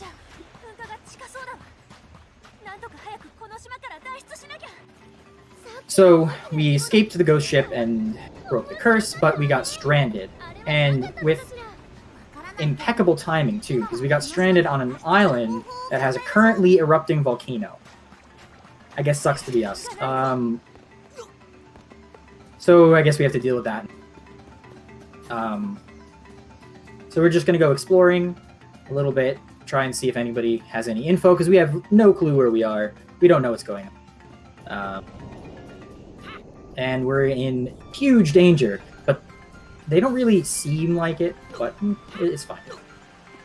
This kind of area, this area doesn't have a boss. It's just kind of a traversal area. Where I'm trying to avoid encounters and just get to the end as fast as possible. There's really nothing interesting here. I will be picking up an ability from an NPC here that is quite useful, especially when you're running Angela. I grab it on all routes because it's just a very versatile ability. But it's called Converter, and pretty much I'm going to equip it so that Angela's spells take 30% of their cost from her life instead of her mana, which is a fairly common like RPG effect. But it really helps conserve the restoration, the mana restoring items, because I don't have infinite. On any percent it wouldn't matter, right? Because I would have infinite. I would have bought 99 of them right away if I were using Angela, but good, didn't get that. Helps preserve that and saves menuing time, because the slowest thing about Angela, she does a huge amount of damage, but she takes a lot of execution in the battles, because you need to be micromanaging that menu very quickly. While if you were using Durin and just having Kevin do all the damage, you pretty much never have to interrupt. You just manually cast a couple of buffs, and then you just go without. So I want to menu as little as possible, as anybody playing does. They want to menu as little as possible.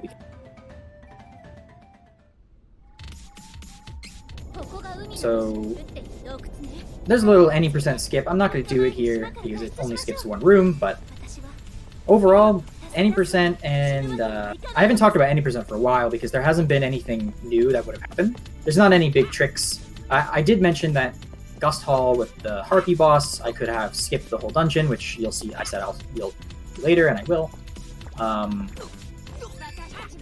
But at this point, we've now entered the mid-game, okay? So once I've already completed a little bit of the mid. The ghost ship was the beginning of the mid. Because you get class 2, and the plot kind of opens up. We're still on the quest to find all of the spirits, because the idea is that the spirits are going to, if they all work together, they can open a portal to the sanctuary, where we can get the sword of mana that's there and use it to save the situation. But we're going to do a pretty classic RPG. It definitely reminds me of like 90s JRPG. We're about to really open up the world by being able to travel on the world map using a vehicle, which to me reminds me very much of 90s JRPGs. Not that I was really old enough to play them like when they were coming out, but that idea is reminds me of that. So we're about to open up the world. We're going to get access to what would be the boat, which is the natural order, right? You go boat and then you get an airship. If you're playing Final Fantasy, that's usually how it works. But first we're going to go back to the king, because we actually don't know where the rest of the spirits are. We don't have that knowledge. So we're going to go back to the hero king in Valsena for info on where the mana stones are, because he seems like the guy to ask.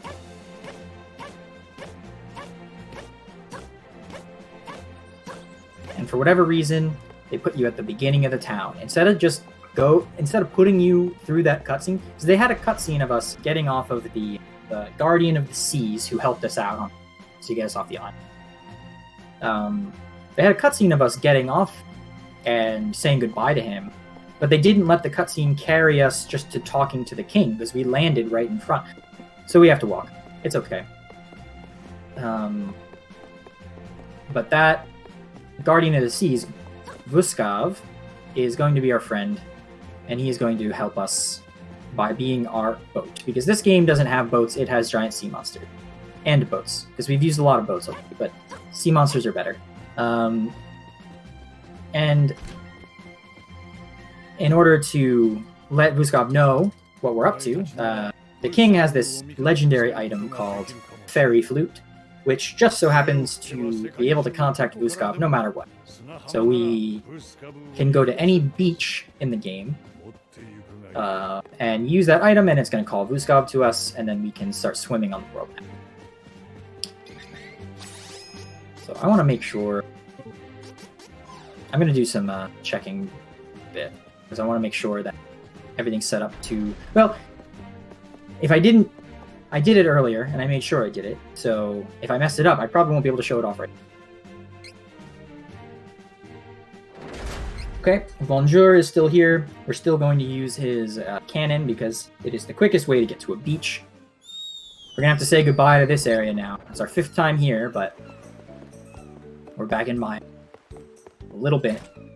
We'll say bye to Bon Voyage over there. Bye. We won't be seeing him again. And that's also the last cannon, so probably should have given a shout out to the cannon. MVPs of the early game, saving us money, ships, walking.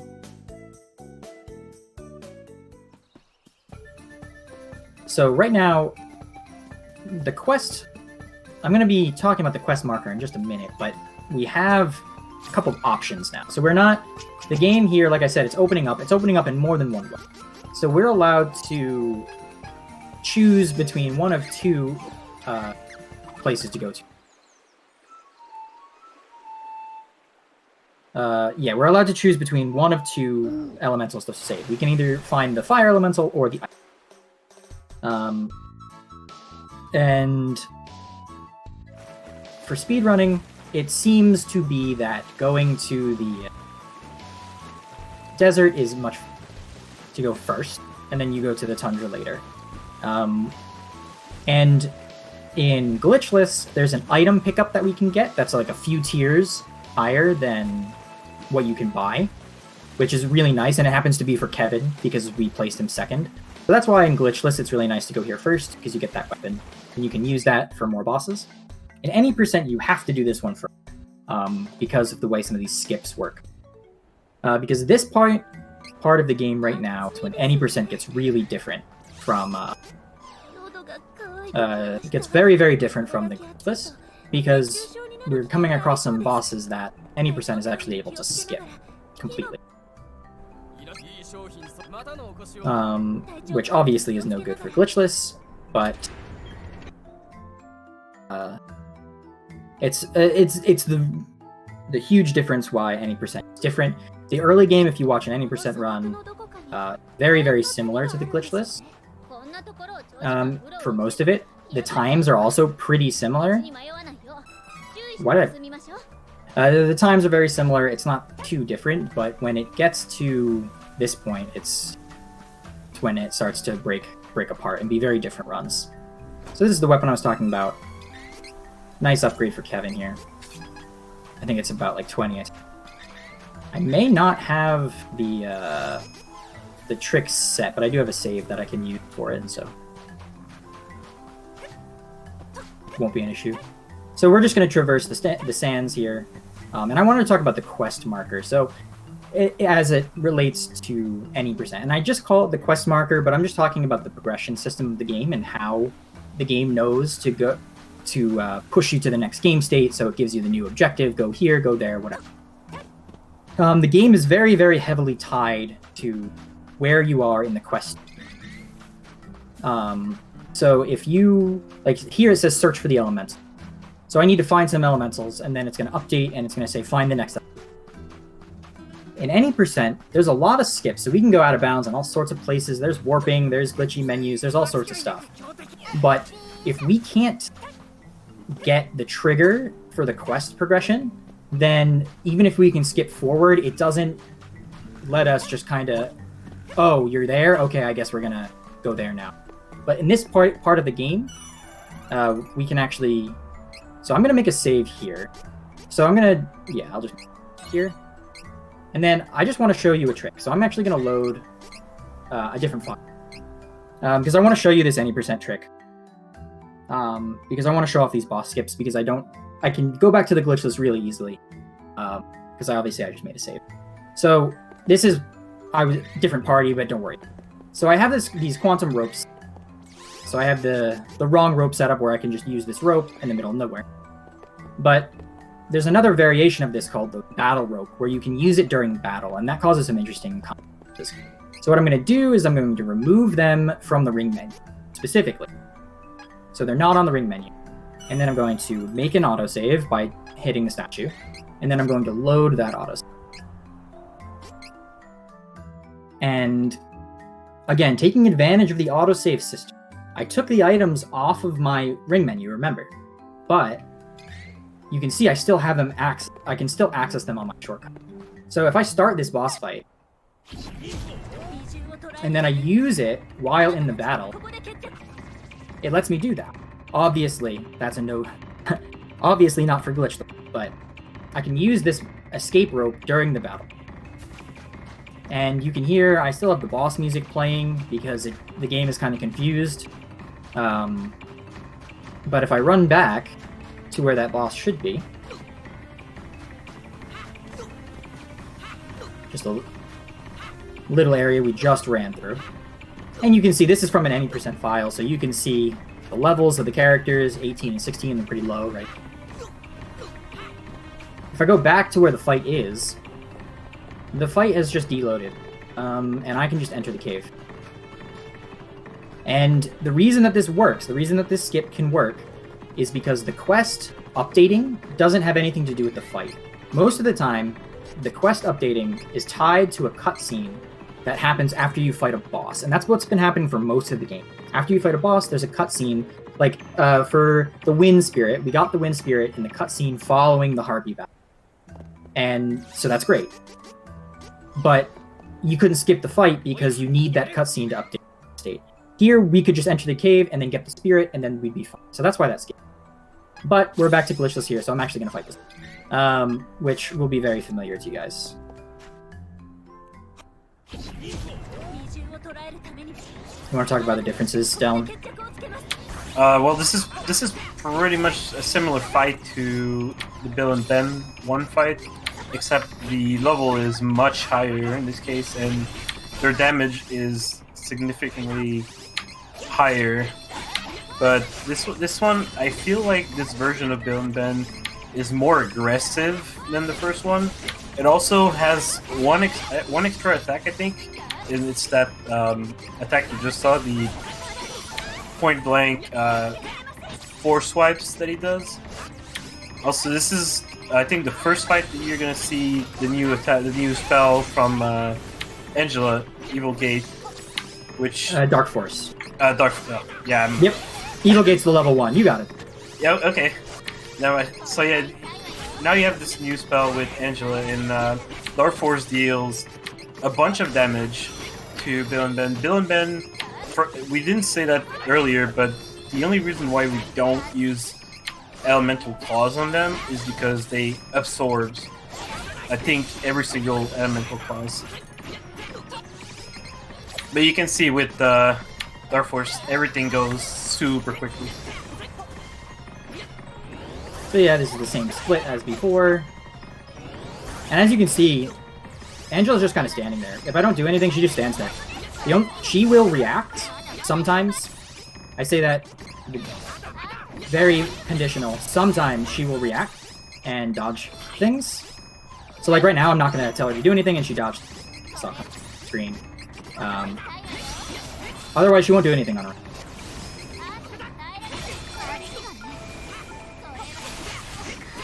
See, I kind of wanted her to die there. She had a magic down debuff if I'm not wrong.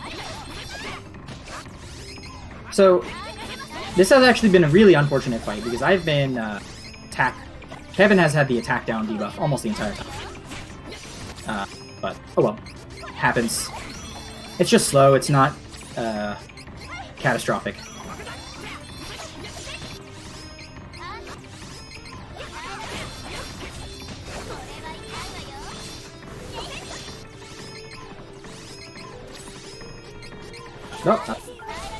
Oh, she died.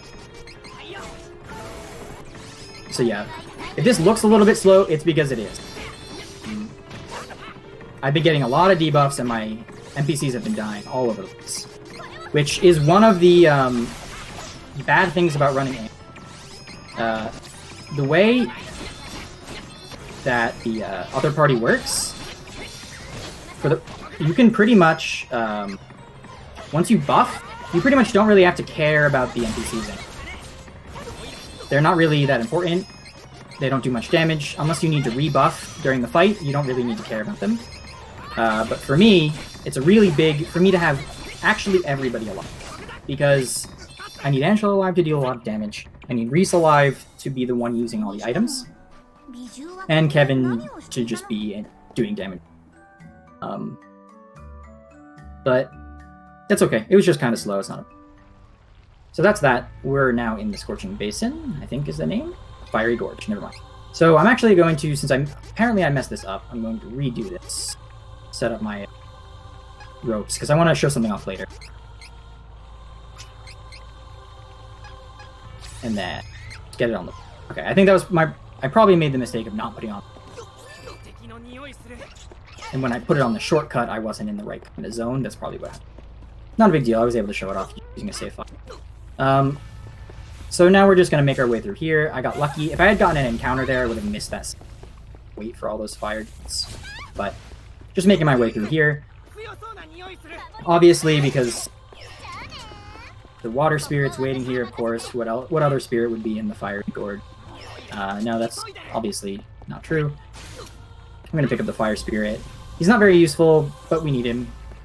We love him anyway. Salamander, I think he's very sassy in the dialogue.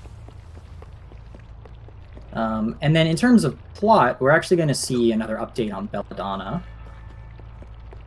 who's been holding the more or less a princess, or just an important woman from the thieves' fortress, hostage there, and she's trying to further her evil plans.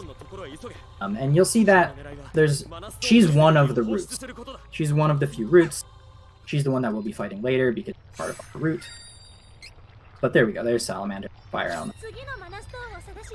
So I'm going to magic rope back. So on any percent, I would use, after skipping the fight like I showed earlier, I would walk through and I would use that mana crystal right there, that mana stone, and that's where I would class up 2 of my characters. So in any percent, because of the experience, you can't class up right away. You just have to fight Gorva, the ghost boss that I fought earlier. You just have to fight him in class 1. And then you can class up your 2 major characters, and then there's no... Then pretty much you're going to be at the same classes as the group. Okay, here we're just going to traverse back. There's no quick way to skip through this. Is what it is. It's not too bad. But coming up next is going to be the snow. And in the snow area, there's going to be another boss skip that I can show off. This time I don't have to worry about a file or anything. But this will be the one cool out-of-bounds traversal that I'll be able to show, because it's cool to see. It's clear what the boss skip is, and then I can very easily just fight the boss. It's not causing like a despawn like that one did on Build Ben 2. But I'm just going to pick up a little bit more money, and then get back to the town, and then we're going to jet out, call Vuskov, and get to the other one. So that was the first Build Ben 2, or coming up, Golems 2, is the first of 4 bosses that we have in the mid. And then, so we're not, I'd say like after I kill one more boss, we're probably at halfway.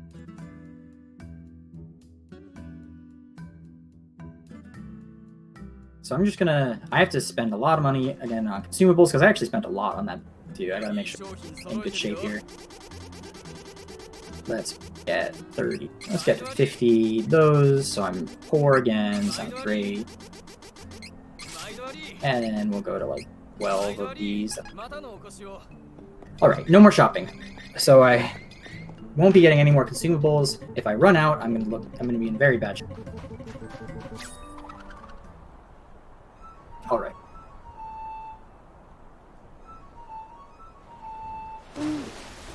So coming up, I think, is one of the boss that's coming up in this next area is, I think, one of the most dangerous bosses of Glitchless. It's one of the few bosses that I'm still a little bit worried about all the time. Because it's like, I spoiled it before, it's Golems 2, kind of like on the bridge where we fought Golems the first time. But now there's 3 of them, and they have much more dangerous. And even on easy, they're much more aggressive. So right there, I did world wrap. The world map wraps.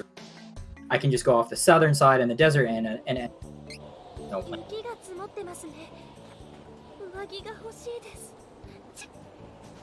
Yeah, on hard mode, Golem 2 would be the first point in the run where your run could die very, very fast.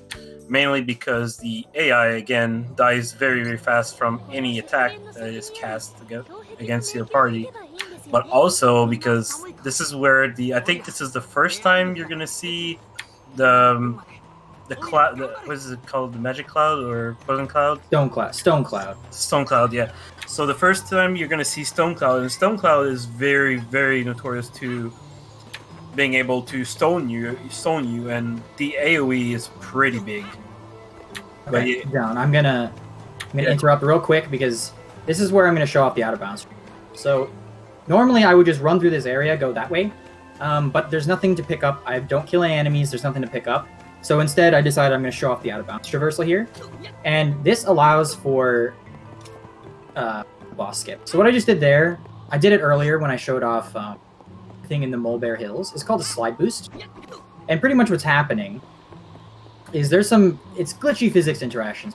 So there's kind of 2 walls that are close together, and they're kind of pushing me up when I use a dash attack. Because in this game, if within a couple of frames, if I jump and attack at the same time, like within a frame or 2, I can do a jumping grounded attack. So something like this, where I'm doing a dash attack, but I'm jumping. And like I said before, the dash attack has cool properties of speed, and they let you get these really, really big jumps like that when you're in the right spot. So now I'm setting up an angle here, and I'm going to do it again, if I can get it. Cool. And I'm going to land on this tree, and then we're going to jump back here, fall out of bounds over here. We're going to do another slide boost to get up here, and then I'm going to jump over the inbound section, and I'm going to land over here. So now, if I were in any percent, I would drop down in the arena. That's the boss arena. But I'd be dropping down behind the boss trigger, which is near the entrance. And then, like I said before, because of the quest, I can just enter the cave, pick up the elemental, and then move forward, and then just move on, and not fight the boss. But this is glitchless, so I do want to show off the boss, and I want to make sure for safety I hit the statue here. It did turn into daytime, so I got the dream read, and then we're gonna do this boss. This boss is scary, but that's okay. But you got this. I may have forgotten to put the item in my bar, but that's okay. I don't think I have the elemental weakness item that I should be having for this boss, but still make it work. So Stone Cloud, so I think Angela's dead. She didn't get petrified, so that's good. Yeah, let's just check. I don't think it's... Whatever. So imagine me doing this, but faster. I would just be doing something like 50% more damage or so. It's just whatever the damage increase from exploiting the elemental weakness. That's what I'm missing here. But as you can tell, the boss is still going down. These guys aren't very tanky, but they, like I said, they have a very, very dangerous attacks, but they're treating me very well. So yeah, that was a second Stone Cloud that went off and didn't kill Reese. But even on easy, so on hard mode, there'd probably be 2 dead characters right now. Down. Does that sound right? Yeah, it's very, very possible that you'd probably have a party wipe at this point if it wasn't hard. Yeah. Because taking an attack even on Kevin would just like melt you down to 0. Because you probably noticed that he did not upgrade his armor too often yet, so his armor is still pretty weak. Using the, I wouldn't say base armor, but it is, yeah. yeah, pretty much. So you take full damage at this point.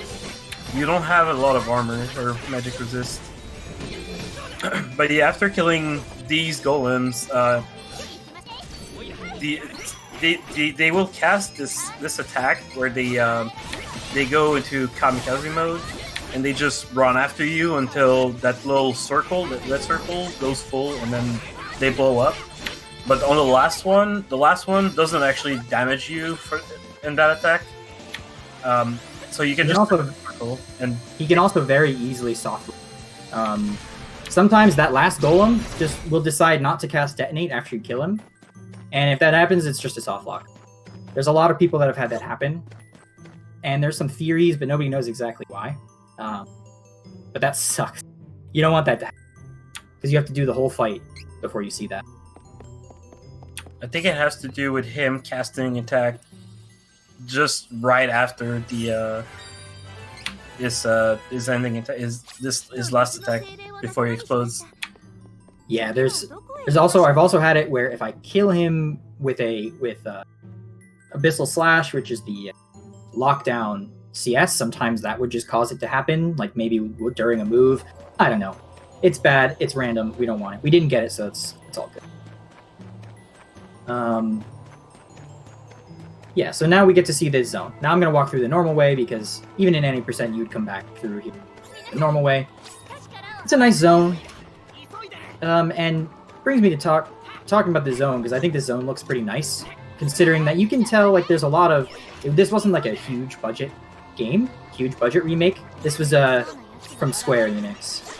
It wasn't like a huge budget game that they made, but it definitely has a lot of really nice visual polish. It's a really nice play. The reason I started speedrunning it was just because I played it, and the gameplay was like really simple and really fun at the same time, and it just looked really nice, and I just felt like the whole game had a lot of really nice polish, so... Dylan, what do you like about this? Like, what do you think is really good about what they did here?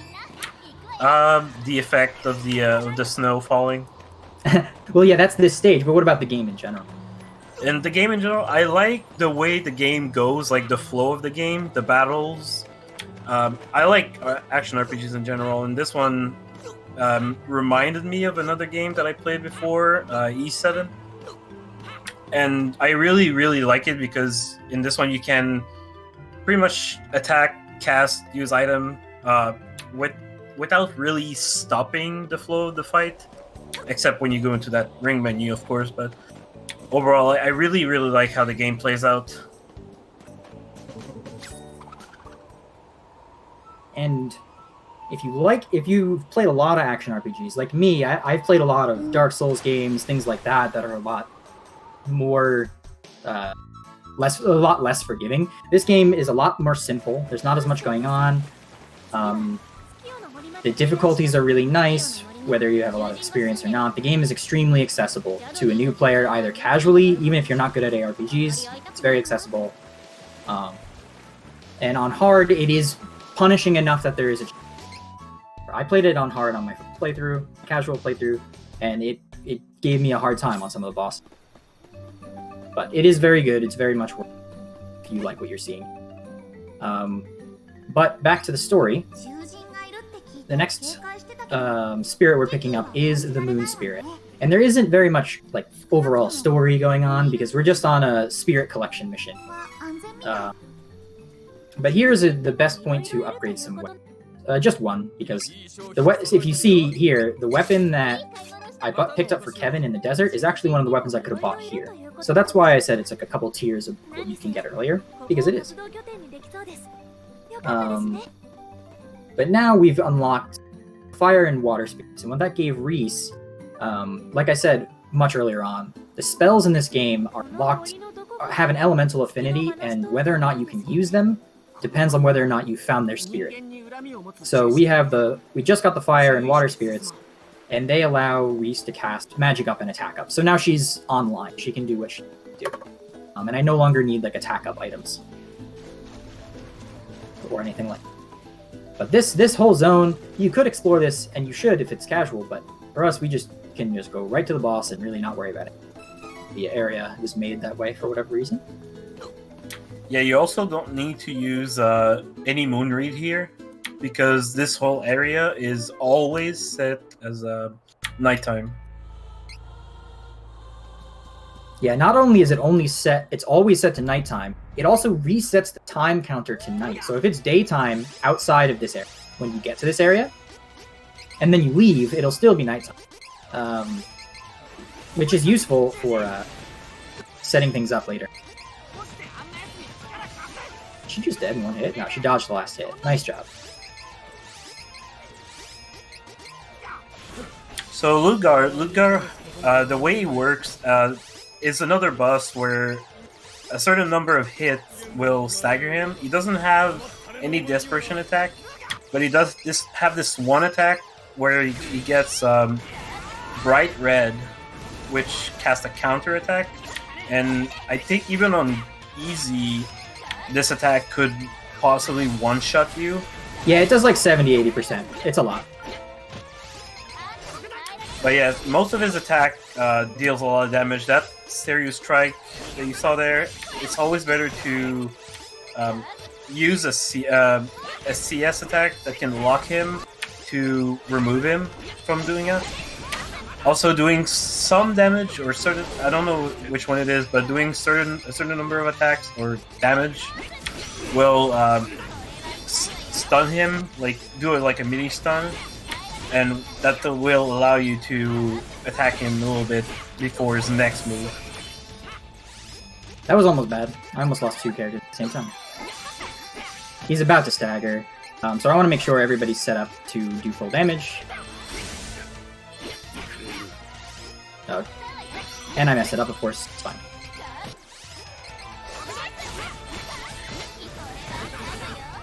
There's also a moment where, I don't know if we're going to see it. Probably not, but there's a point where Ludgar would transform into a more powerful version of himself. Right there. You can see he's like all dark and red and glowy. So now his attacks are much faster and deals a lot more damage, but on easy... he dies pretty quickly, but on hard mode, you really don't want him to hit you, because that's an instant kill if he hits you with anything. And we also got access to a very good... Oh, that's why I forgot to... That's fine. So we got access to a really good ability here. You can only have it... You fight this boss no matter who's in your party. This is one of the universal bosses. But if you have Kevin in your party, once you beat him, you get this ability called Beast Roar, which just gives you 10% damage to bosses, which sounds really good, and it is really good. So we equip that right away, and it stays equipped forever. I will be switching it to Angela late in the game when she's a monster, but for now, it sits on Kevin. 10% damage all the time is quite good. Alright, we have one last spirit left in the mid-game. One last spirit, one last boss, one last... actually, there's like 2 areas. There's one boss, one spirit. And this one is... It's funny because if you've never run any percent, you're used to running through a lot of these areas, but once you play any percent, you realize that when you can skip entire areas, it always feels... It always hits different when you do them in glitchless afterwards. And you're like, I could have just skipped this entire thing. But this next area, I'm not going to skip it because I do, like I said, I am trying to show off all these areas and keep this run mostly glitchless. So I will be running through it. But if on any percent, you can pretty much skip the entire area, which is nice. But yeah, we're getting there. So this part of the game is obviously a lot more active. I'm kind of just doing one zone, one boss, one zone, one boss, and it's going to stay that way pretty much until the end. Sometimes more bosses per zone than one. The game is pretty fast-paced at this point, or at least the run. The game itself, there's still plenty of exploration you can do, and nothing wrong with it.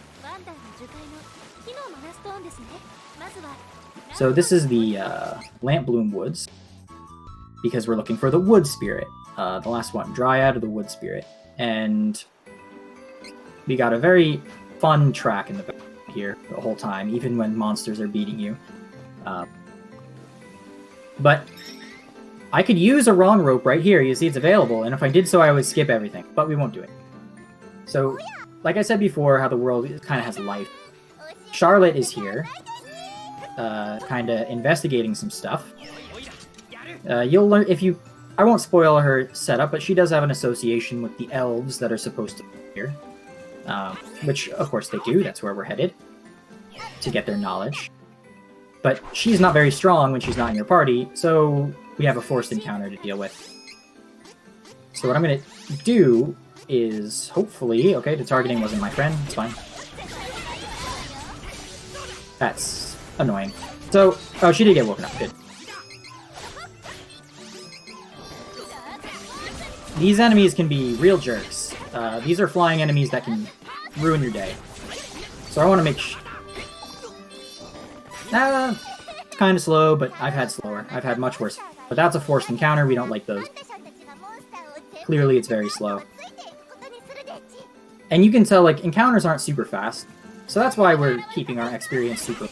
We could probably get a lot more powerful at various points in the game. Especially right now, we could get a lot more powerful if we, like, got really early class 3 or something. But in the end, in terms of speed, the encounters are just a little bit too slow. This pattern is always the same. The gimmick, when you're playing it for the first time, is these flowers only glow at nighttime. And they tell you the path, but it's always... And here we are at the Village of the Elves. If I had used a rope, like I had said, I would have skipped the little cutscene where we talked to Charlotte. I would have skipped the forced encounter with Charlotte, and I would have appeared right in front of the entrance to the village. So clearly that would save... It saves at least a full minute, because forcing.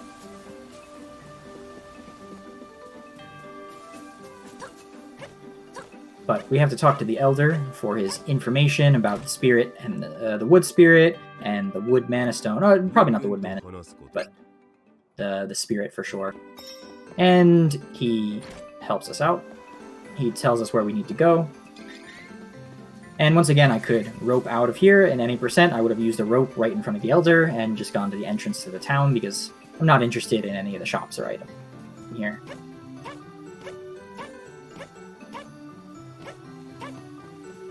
And at this point, I'm going to be changing Reese's strategy to also exclusively protect, so that she doesn't do anything either.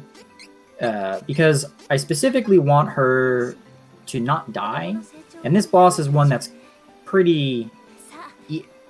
very easy for your teammates to die, and especially right at the beginning of the fight. He likes to do this AoE attack called Poison Bubble, and it can absolutely demolish your squishier party member. And they're very bad at dodging it. It's just the type of attack that they're just bad at. So I'm just going to have her do nothing. Her damage is pretty much non-existent. I just want her healing and buffing. So for now, she will be doing some decent damage a little bit later.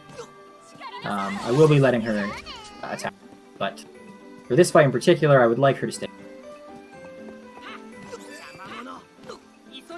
Do you want to talk about Grapplevine a little bit? About his phases and what goes on? Yeah, so Grapplevine, at the beginning of the fight, you'll see that you're only going to fight his body. And during that phase, he's going to spawn 2 little enemies that can cast a web attack on the ground, which will slow everybody that stands on it. And since Poison Bubble is very, very strong against your whole party, if you stand on those webs while he casts Poison Bubble, you'll most likely take the entire damage. And for the AI allies, this would mean either death or close to death. It doesn't really matter, I think, if they die in the first phase, because... So you can see the boss start taking 0 damage here. Yeah. And he has this really, really long animation where he's just chilling, he's coming out of his pod, and he takes 0 damage the whole time. So we're just chilling, there's nothing to do. So in hard mode, this would be the time to revive your team and heal them, because they would most likely die during the first phase. But here, his head pops out, and his head is the thing you want to target the most. Mostly during all his attacks, his head is either going to be up in the air or very, very far from his body ahead. And you want to target his head with Angela all the time, while Kevin either whack the body or the head until he dies. He doesn't really do much except summon paws around that can explode on the ground, and sometimes use a bite attack that just attack in front of him. So like right now, he's gonna do a bite, and all he does is attack straight, and during that time you can either attack his head or his body. And that's pretty much all he does. He doesn't really have... He's doing bite loops. So bite loops are a little bit slow, because it's not convenient to attack his head right now. But, oh well. Yeah, his head is a little bit too far. If you see him doing bite, if you go where his head would be, you would lose time, and it would be better to attack his body, because I don't think the damage difference is that high at this point. It's not worth running all the way. Yeah. But that fight was pretty average. And yeah, so finally, that's the last sphere. We have all the spheres. So in terms of story, we now have all of them. So we're going to go to a place of power in the world called Isle, like Oblivion, and then Isle for island, so Isle. And Fairy's going to work her magic and try and open the portal. And we're going to hope that nothing goes wrong, because we would love for the good guys to win right now, and then, then this would be over. It would probably be a world record. If I could end the game right now, it would probably be. But we'll see. We'll see what happens. And then that was the last boss of the mid game. There's a little bit of housekeeping. The mid game, to me, there's a really nice definitive point, because the story and the narrative, it kind of takes a turn, and what the quest that'll come up is the next part of it.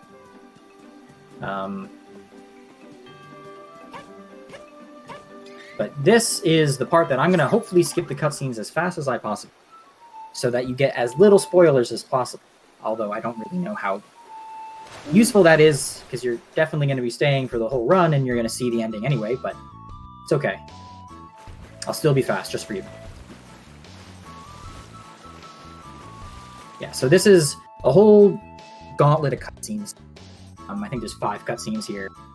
And more or less, Fairy's going to attempt to open the portal. and it's gonna work. The portal's gonna open up, but then right now we're cutting to the bad guys, and there's multiple factions of enemies, and we see that they were waiting for this, because of course they knew what we were up to, because they saw us at various crystals, they knew we were getting the spirits, they could guess. So the various factions, they had their airships ready, they were ready, and the portal to the Mana Sanctuary opened up in the middle of the sky.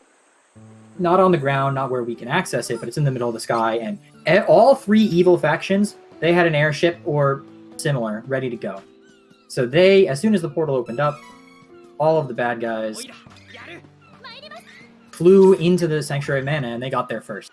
And we're freaking out, because we do not want them to get the idea here. And I know I just said I wasn't going to spoil anything, and then I spoiled the entire thing, but just forget about it.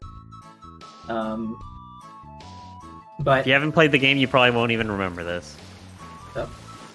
But like I said, classic JRPG remake, fairly faithful. We're doing the next open up the world, and we're going to get our airship. But it's probably the cutest airship you've ever seen, so just be ready. By far the best girl in this game. But this one, so I wanted to show off a really juicy wrong rope for you guys so that you can see kind of the extent that I can skip. But I didn't want to skip any area. So this is Heaven's Way. We've been here before. This was the mountain that I climbed up like three times already. So in any percent, when you get here, I can just wrong rope, which I'm going to do now. And it's going to save, I think, probably a full minute, because that's a long walk. And where it's going to take me is right in front of the Citadel, the Laurent Citadel, where I want it. So I wanted to make sure you could see one really juicy wrong rope. That's the 3rd most satisfying one in the game. The most satisfying one is when you skip Bill and Ben 2. And the 2nd most is when you skip the whole Lamp Bloom Woods, which I said I wasn't going to do so you could see the landscapes and everything. But yeah, that one's, it's nice. It's nice. So this is like a little added zone that they just kind of put in here to hide our airship in. There's nothing really here, so Dylan, did you have something you wanted to mention? I just wanted to say that this was also the last time that we will ever hear or see a turtle, and so rip last honk. Yes, goodbye Vuskov, our best friend. You are now obsolete. But that's okay. He saved us from an actively erupting volcano, so still a bro. But yeah, this area, nothing that we're interested in. No enemies we're interested in fighting. It's kind of lazy, honestly, because this is a new area, but all the enemies are just recycled from the Heaven's Way. They're just higher level. It's fine. We get through it real quick. And this is favorite airship. I'm skipping this slowly. Airship! Isn't she adorable? This is Flammy, the Winged Guardian. I think the lore notes say that she's definitely a dragon. She's a feathered dragon, but that's fine. But she's the best. She is our airship. Yeah, she is an airship. But she is our friend, and she takes us to Portal in the Sky, and we see each of these encounters are indicative of one of the factions of the game. So that one is like the Desert faction, this is the Beastmen faction, this is the Wizards faction, etc. And they're kind of fighting it out trying to get the sword. I just want to point out that coming up right now is probably the hardest skip in the game. It makes it look a little bit easy, but it's definitely really hard to do. And the way to skip this platform here is to land on the outside of the little pillar and give you and make you have to run forward on the pillar enough to keep your running momentum, so when you jump you don't lose speed, because when you jump after landing, if you don't have a little bit of a run up, you don't keep that speed.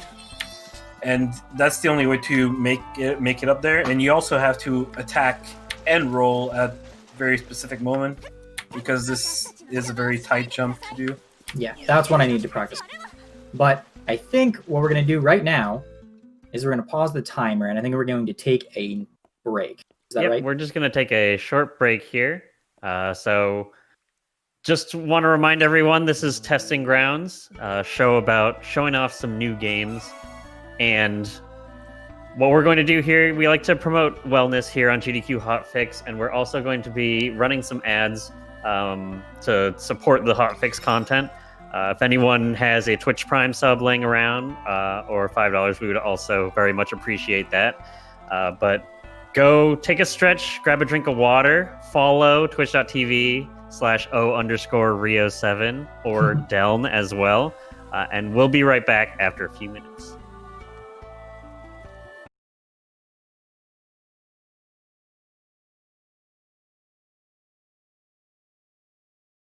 Hello, everyone, and welcome back to Testing Grounds. We're showing off Trials of Mana today, and we are just over 2/3 of the way through. And just before we get started here, I just want to go over a couple quick announcements. Tomorrow, we have Runners Wanted at 2 p.m. Eastern Time, where we're going to be showing off Wild Arms. Also, we have SGDQ 2020 Online happening from August 16th to the 23rd. The schedule will be out actually in just 3 days on July 13th. So you can go to gamesdonequick.com for info about that. I'm joined again with Rio here for anyone that's just joining us, who has been showing off glitchless any %, easy mode, as well as glitches as he's been going through the run. And take it away, Rio. Hello, yep. I am o_Rio7 on Twitch. Or just Rio. And we'll get right back into this. So we can just start the timer when I unpause. So that'll be 3, 2, 1, go. So we just finished, like you said, this 2/3. In terms of the speedrun time, we're more than 2/3 of the way through, as long as I do things correctly. But in terms of story, yeah, we're about 2/3 through. So I ended up picking up the Sword of Mana in the Sanctuary because we got to it first, which is great. The bad guys didn't get to it first, but as soon as we grabbed it, unidentified enemies kidnapped Fairy, who is with us and has been our friend and our guardian this whole time. So we're going to try and get her back. And the person, this is the point which route you're on, which is determined by the main character you chose at the beginning of this is where it is actually relevant, because the person that kidnaps Fairy and ultimately wins out here, you can see them in the distance, is dependent on your route, because the main bad guys are different for each. So they captured Fairy and they gave us an ultimatum that we have to give them the Sword of Mana, or they're going to never give Fairy back, which would be. So we're going to be good people. We're going to be good JRPG. We are going to give them what they want, because Fairies are friends and we protect our friends. But first, I'm going to spend a little bit of time making sure I'm at my and save some time. And I'm also going to do some training because I've gotten a lot of levels since the last time I did so. And I can unlock certain things, like here I can get stat boost, which makes her buffs a lot better. I can max out Kevin's strength so that he does a little bit of damage. And I can get Angela a little bit more. And so Reese is going to get stat boost, and she's dark. Cool. And then we got a new item, which you didn't see because we took the break, but we got this item called Flammy Drum, which is, during that cutscene, which is exactly the same as the Fairy Flute, except that it calls Flammy to us so that we can fly anywhere we want. And this kind of makes obsolete any kind of escape ropes or anything like. Even in any %, we would no longer be using any more wrong roping, because any of the spots that we would want to rope from, pretty much we can just call Flammy instead, and just go right to the next area. And starting here, we are going to be. This is where the bad guys are different, and this dungeon. Which dungeon you go to is different based on your route. There's 3 different dungeons for the 3 different.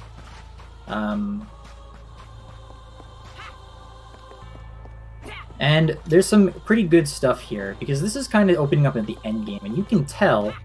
Oh, that was unfortunate. You can tell because the quality of like items that I'm going to be picking up are way starting from.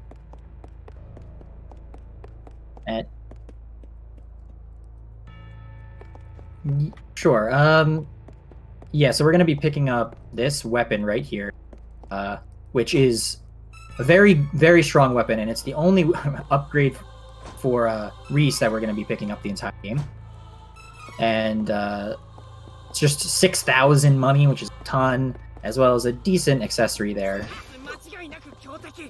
And this dungeon is by far the simplest of the 3 dungeons that you can pick up, that you can get in like these endgame little story dungeons, because all I have to do is hit that switch to open the door, and then I just go into the front room. Very simple, and that's the dungeon. So there's no boss, but we do get a big story update here. We gave them the Sword of Mana, which is obviously what they were looking for, and they used its power to break open all of the Mana Stones, which, if we mentioned it briefly before, but the Mana Stones, their purpose was to seal in the elemental Benevodons, which are kind of just these big evil spirits that are associated with an element, and they're very powerful, like world destruction, JRPG stuff. And Dylan, do you want to kind of talk about how we can choose whatever order we want, and like what's going on in the boss rush section?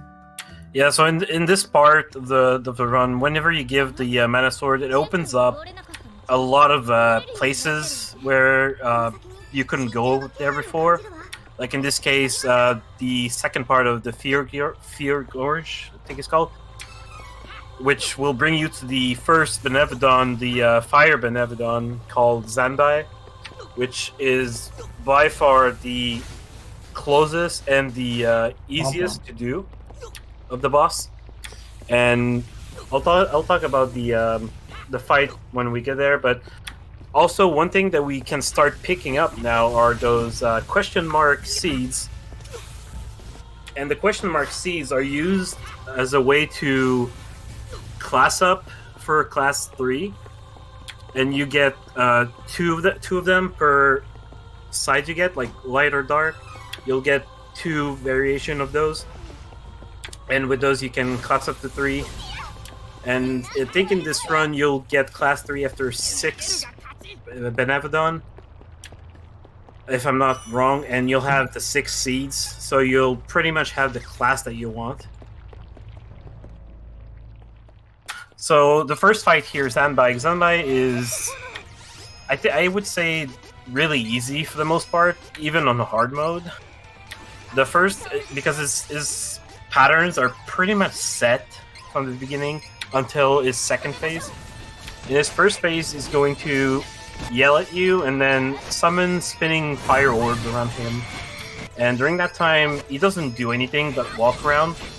And sometimes he's going to cast a wave or a pool on the ground of lava, which blinds you. But during that time, you can still attack him. He's not going to move around.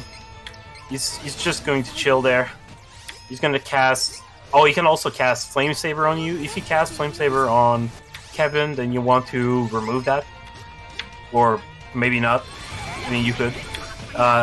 And after a certain amount of attacks or that he does, he will change to his second phase, which can be 2 things, which can be a tornado. Please. Yes. Okay, yeah. So the tornado is the worst one, and his other phase would be his desperation attack, like he's doing right now, which is by far the best one, because if he does that right away, if he does that instead of tornado, you basically skip tornado for the entire fight, because after this, he's gonna stay in his bird head form with the spinning orbs around him. So this fight from now on is pretty much won for him. So during desperation attack, you still have to destroy the statues around. Even if it was tornado mode, tornado phase, you would have to destroy them, because him into a tornado would go very fast and also cast those flame breath thing around him, Oof. which would pretty much kill him in one hit or two. But I was worried. I was a little bit worried about that boss because what I ended up doing, Delm did a great job of explaining the mechanics and what was going on. We didn't even see one of the phases, like he said, because we got good armor. But I was specifically going for a manip that we have. What am I doing? I'm talking. It's fine. A specific manip with his life percent, which this happens with some other bosses that have desperation attacks like this that aren't based on hits. Some of them have it based on like the percentage of life that they have remaining. They are likely to do it if they are deciding to use an attack. So I tried to put his life right around half, right around where the debuff emblem is on the life bar. And if I leave him there, I didn't really have to wait at all. It kind of just worked out. But if I do it there, it seems like it's pretty consistent that he'll do that right away, and then I can kill him in one cycle really easy. If he goes into Heat Beam, it's a bad deal. Bad deal. The Tornado phase, that's dumb calling it. It's a really bad deal. You don't want that. Yeah. So after you kill the first one thing I want to mention real quick, there's 8 Beneficons in total, and each one of them has a different HP value. And after you kill 1 Beneficon, 2 Beneficon, 3, 4, 5, 6, their HP value will increase at a certain rate. So it's always better to do certain boss first, second, third, fourth, fifth. Just because of that.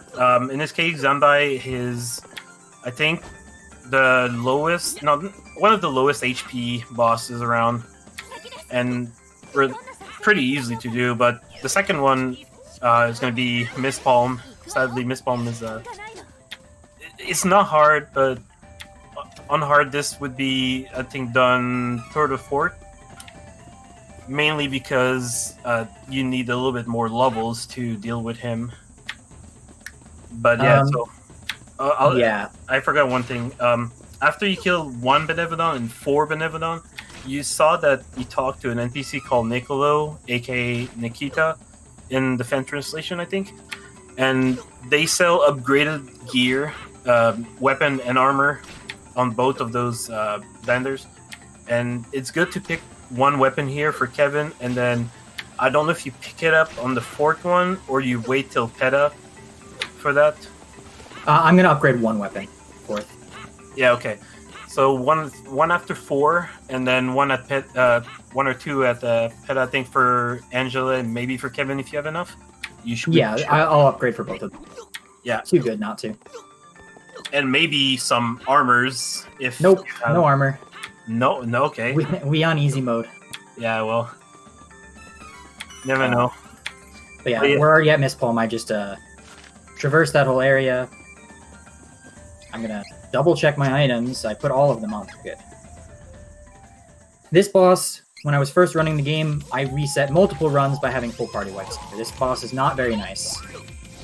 I pretty much had to practice I had to practice just solo Kevin, underleveled Kevin, and just dodge everything the whole fight. It's very scary. I think I have I have enough now. Of course, they did a sleep flower right away. Put my buffer to sleep before she could buff. I wouldn't have cared if she had already buffed, but... So, this boss's attack, the pumpkin bomb that you see going out, that does a huge amount of damage. This boss does not care about your life totals. Also, did I actually kill that? Man. So, what you just saw there, it's kind of unfortunate that it happened. The targeting system is not always that nice when you're trying to target Angela's spells like this. So, it was actually targeting the ad. I would prefer to be ignoring the ads. It's not a big deal. But, so I'm pretty sure Mist Palm is a number of hits stagger as well. Yes, in this case, probably a little bit past halfway should be his third stagger. Really depends how many attacks he did.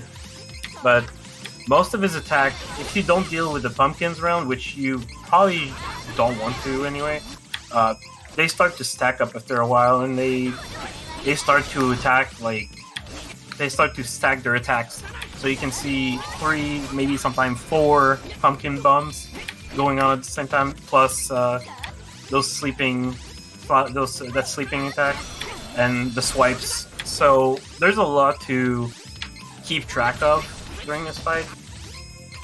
And whenever he goes down on the ground like that, it's very, very good to use a CS lock, as they call it. CS lock to lock the boss and stay on the ground so nothing else can do any attack. Yeah, and that ad popped up and stole my targeting from Angela. That was really strange, but it's fine. When I like this route, so the Benevolent order that you pick, there's like he said before, there's the HP scaling. It's one of the big factors for picking an order. It's also comfort. Do you want to do the really dangerous ones early, easy ones later? Depends. But I do that one second. I personally put the more dangerous bosses first, the ones that I think I could die from, because I don't upgrade any armor or anything, or classes at any point until the end. I want to get them out of the way when they have the least life and deal the least damage, because doing them later would be extremely dangerous. So, and regardless of whether or not they scale that much, the two of the bosses that scale the most, I actually do them. The 4th and 5th, they scale the most, but it's all right. But I like getting those two out of the way because now I feel really relaxed about the rest of the run. I'm really not worried about any boss that's left. I'm really not. Those two are the scariest. Yeah, even on hard, I think on hard the scariest one is definitely Mistbalm. Because even hard, Mistbalm just hits you so hard. Yeah, the pumpkin's probably one-shot characters at all points. And not fun. It's about, I think, 500 to 600 damage range for those pumpkins on the hard. Yeah, no. Yeah, it's one of the reasons why we also use debuff freeze, so you can debuff his magic attack and his attack. Yeah, for sure. So yeah, you don't actually die in one hit, but you still die pretty quickly. So here we're making our way to the Earth Benevodon Landum. And Landumber is one of the few bosses in the game that has a really important one cycle. So like for if you're trying to pick up this game speedrun, most of the time I've been going for some cycles on some bosses. It's really not that important. You lose like 15 seconds because you get like a desperate. It's like really no big deal. But this boss you lose like a minute plus if you miss one cycle. And you'll see when he comes up, he's a boss that he's got 2 arms and a body, and the arms have separate life bars. And the body is completely immune while the alive. So you want the way the flow of the fight is you kill the arms, the body becomes vulnerable, you dump damage into the body, he does a desperation attack, he always does it, there's no RNG. He always does a desperation attack, and then afterwards he revives the arms, and then he becomes invulnerable again. So you can see clearly that you want to kill him before he revives, if at all. If not, you have to kill the arms again the whole time, and it probably takes you about a minute.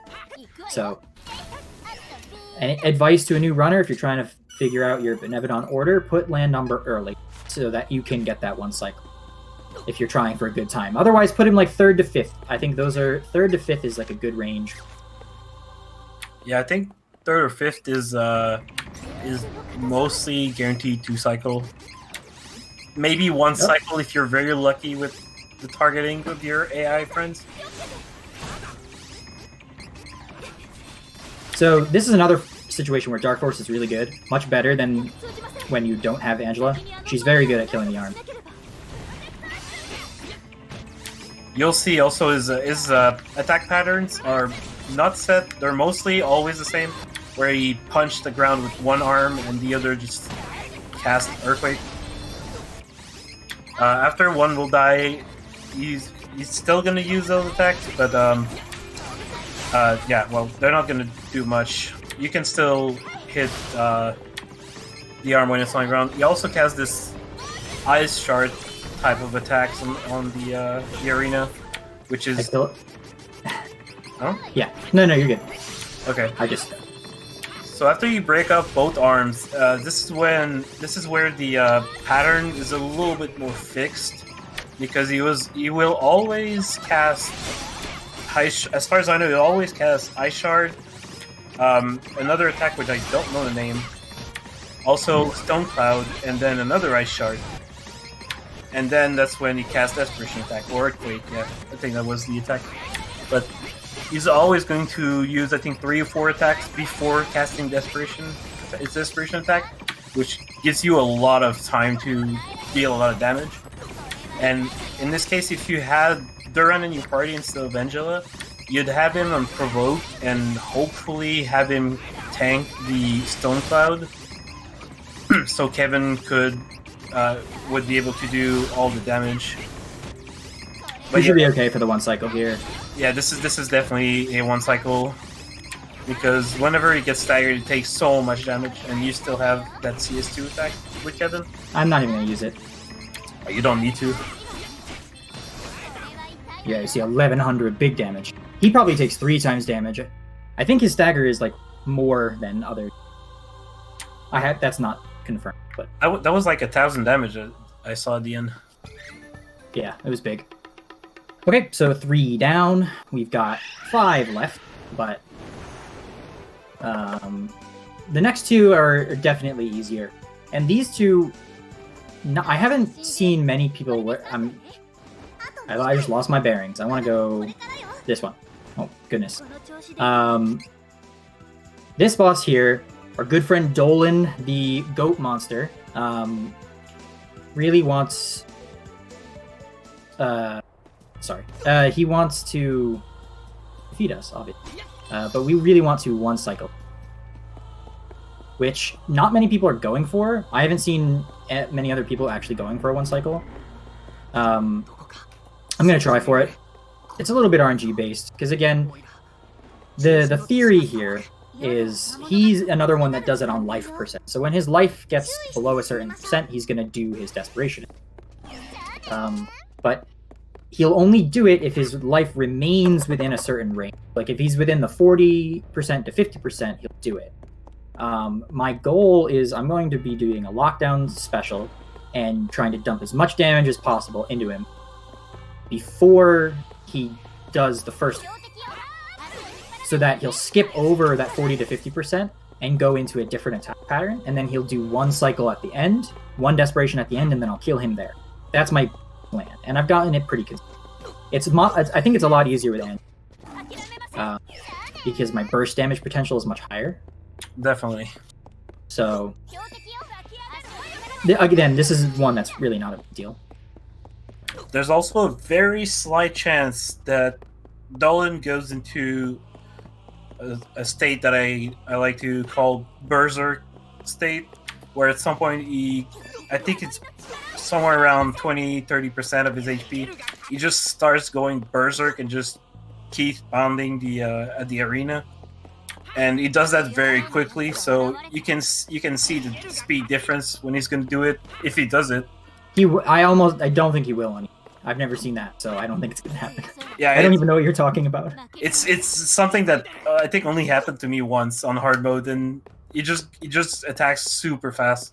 He does that pound attack really, really fast. This coming up right now is my least favorite part of this game. I'm gonna try for a skip here, an encounter skip, and if I get it, which I did, I save like 45 plus seconds. So I need that seed, because I need to get 6 seeds to guarantee the classes that I want. But that one is the only one that's guarded by an encounter. And if you get it, you can't run and then get the chest. You can't try it multiple times. So I really want to run up to that, hope the enemies aren't looking, and just pick up that seed, which I got. That saves actually like 30 to 45 seconds. Also, here's the Dolan fight. The first thing that Dolan does is, I think it's always a swipe attack. His swipe attack can be either straight, like now, or can be really close to him. I think it depends if you move forward with Kevin really fast or not. But his first attack is always mostly going to be a CS1 dodge, like he did. Whenever he does a swipe attack like that, we usually use CS1 to try to keep that 10% bonus going, so we can get as much experience as possible. During the fight, there's a couple things that can happen. Like now, you can cast mini on your your characters. The swipe attack can also do this gravity attack, which I think only slows you down, and it's mostly cast before his desperation attack. But you can also do a ground pound attack. I haven't seen this pattern very much. Yeah. I expect it's good. Hopefully it does gravity crush soon. This is actually really good. I think this is actually better for what I'm trying to do. Yeah, it's good because you have more target to actually hit with your combo, so you deal a little bit more damage. There's gravity crush. So this is where my strategy comes in. I'm actually going to be doing what I would normally do on a stagger, which is the CS lock setup, because his arms are crossed. You see how Dark Force is hitting 3 times? I'm really trying to push his life really low right there, which I almost certainly did because he did that really late. So normally he would do a desperation, but I think I'm going to get a different attack. Yeah, so now he's casting Moonsaber, which means I skipped the cycle right there. Yeah, that one I think is only doable on Angel. I don't think I've seen anybody. I don't think I've ever seen anybody get it on with Duran. So he's now going to do desperation attack, and he has little enough life left that I'll be able to, no problem. That was a pretty clean fight. Yeah, he gave me really good RNG. Like I said, he did Gravity Crush really late. Yeah, that's a sweet trick there, skipping that first desperation attack. It does ensure you a bigger DPS. Yeah, you can do the same strategy when you are using Durin, but nobody in that party has the same kind of damage output Angela does as like a secondary, because you can't, you won't have access to anybody else that can do a lockdown special, so you can't do it with like Reese or somebody and then control Kevin to do a huge amount of damage. You'll see that later when we're at class 3. I'll be able to do that, but it wouldn't work for any other party. I've tried it every time I've run Durin. I may have gotten it once, but it might have been like with that really good RNG that I got there, it might have worked even if I. Yeah, I believe it's also only doable on easy. I don't think you'd be able to do that on hard. Oh yeah, definitely not. So the next boss will be Figmoon. Figmoon is that ice lizard.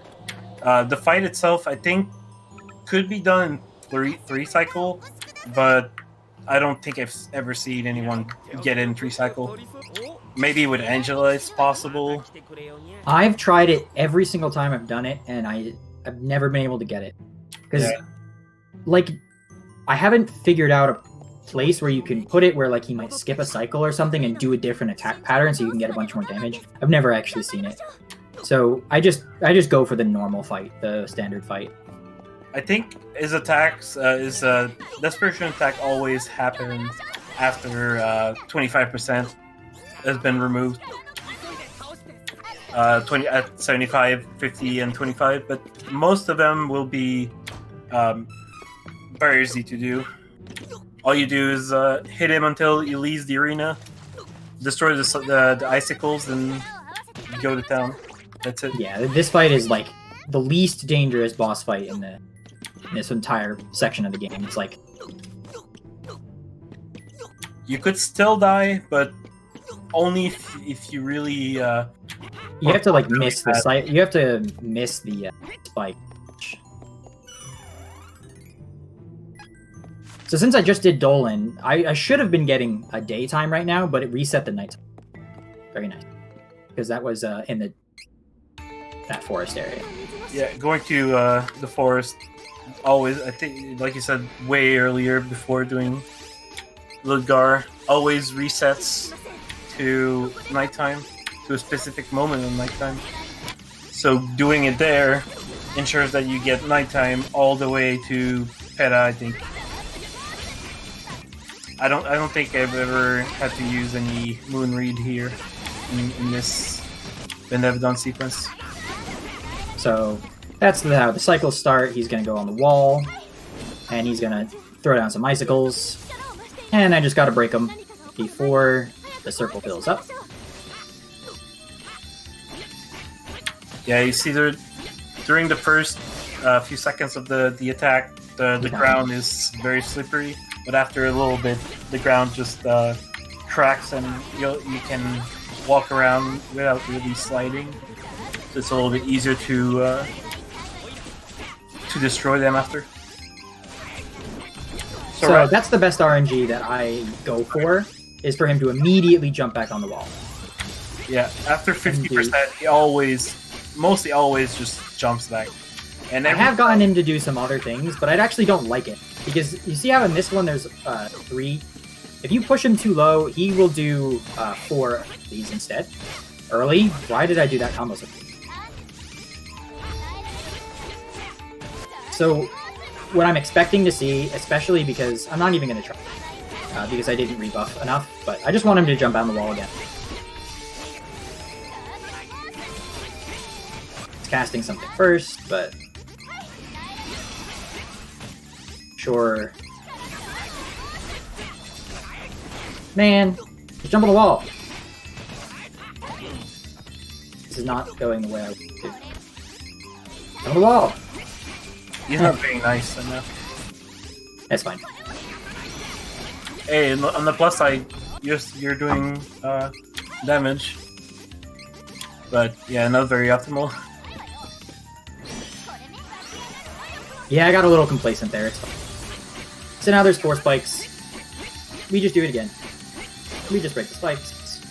This can actually be a little bit. This one in particular, when you first start the game, it can actually be kind of hard to get them if you're not used to the ice physics.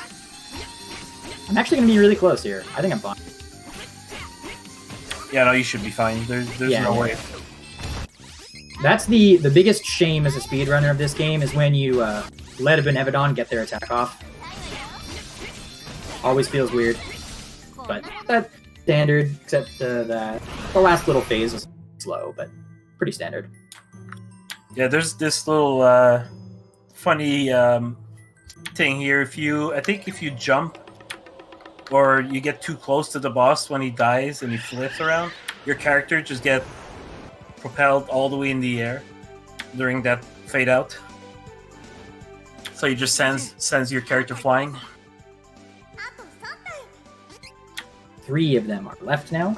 And this one right here, this is the main difference. For me personally, this is the only boss different order when I use Angela versus Durin parties. And it's specifically because this is the light Benevodon, so he's weak to dark.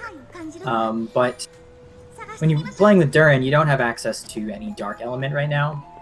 And the boss is actually a flying enemy. He's kind of a nightmare with Durin.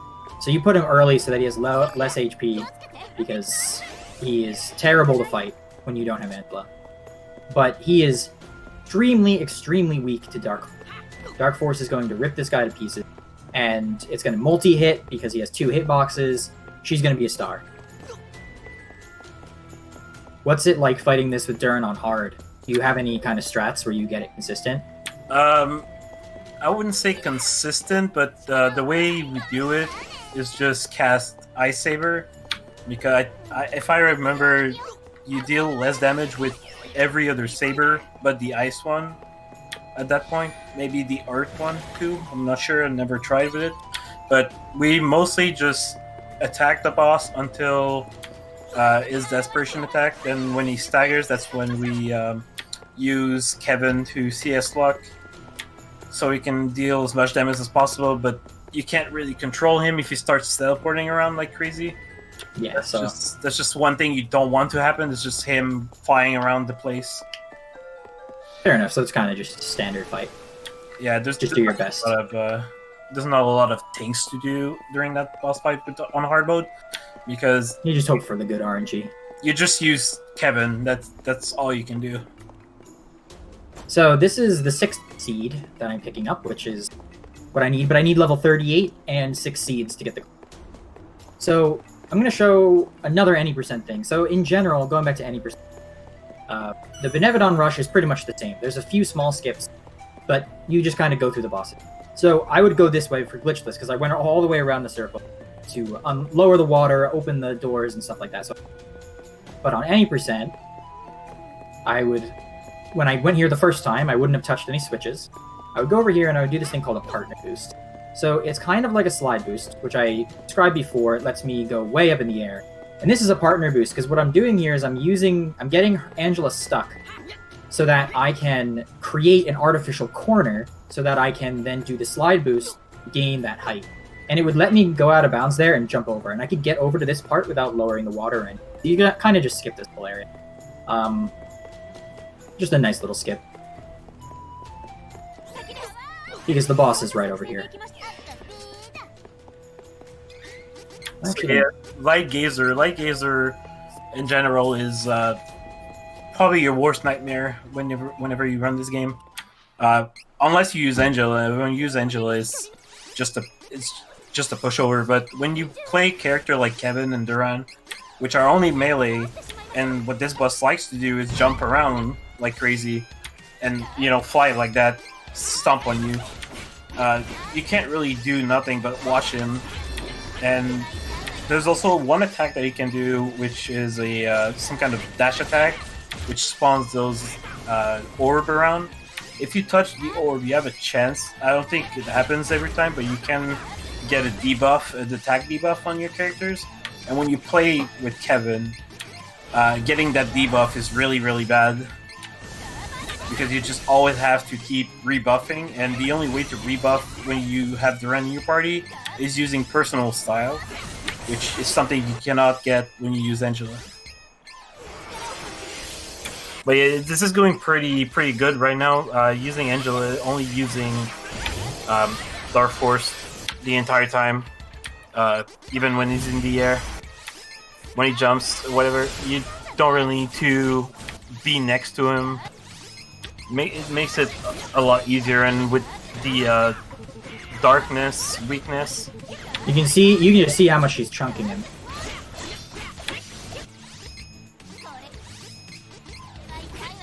The only RNG I think with Angela is how much damage can Kevin really do during the fight, since Angela just never really stopped casting.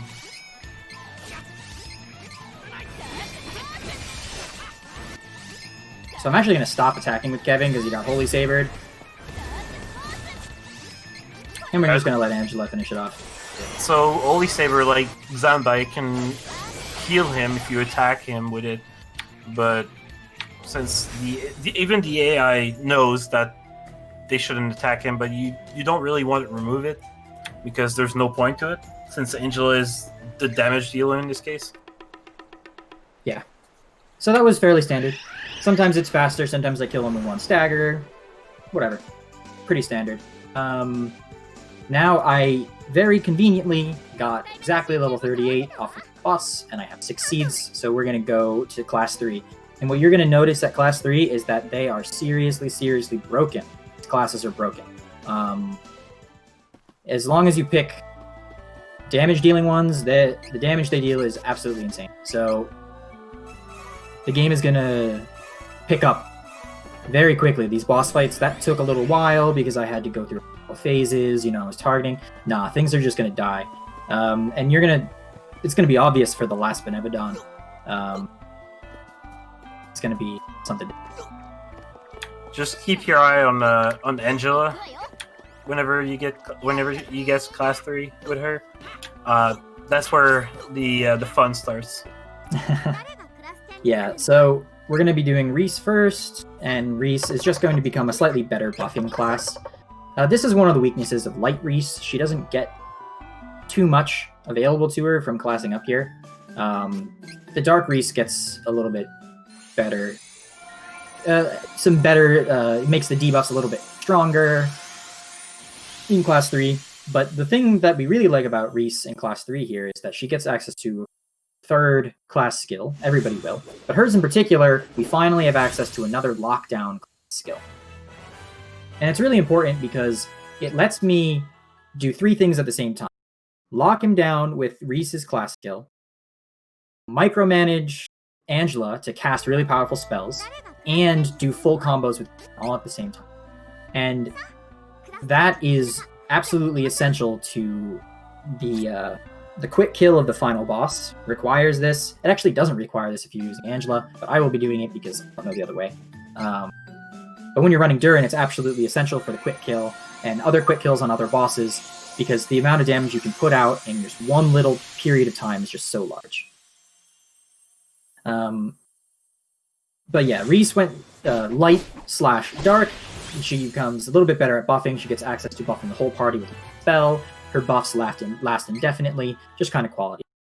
Kevin, we go dark, because stat-wise, he gets a huge amount of strength just for classing up this way, and he gets access to a buff that he can cast on himself as well as Angela to get a huge amount of crit chance, which is going to allow her really powerful endgame spell to crit as well. So he's going to be able to support her.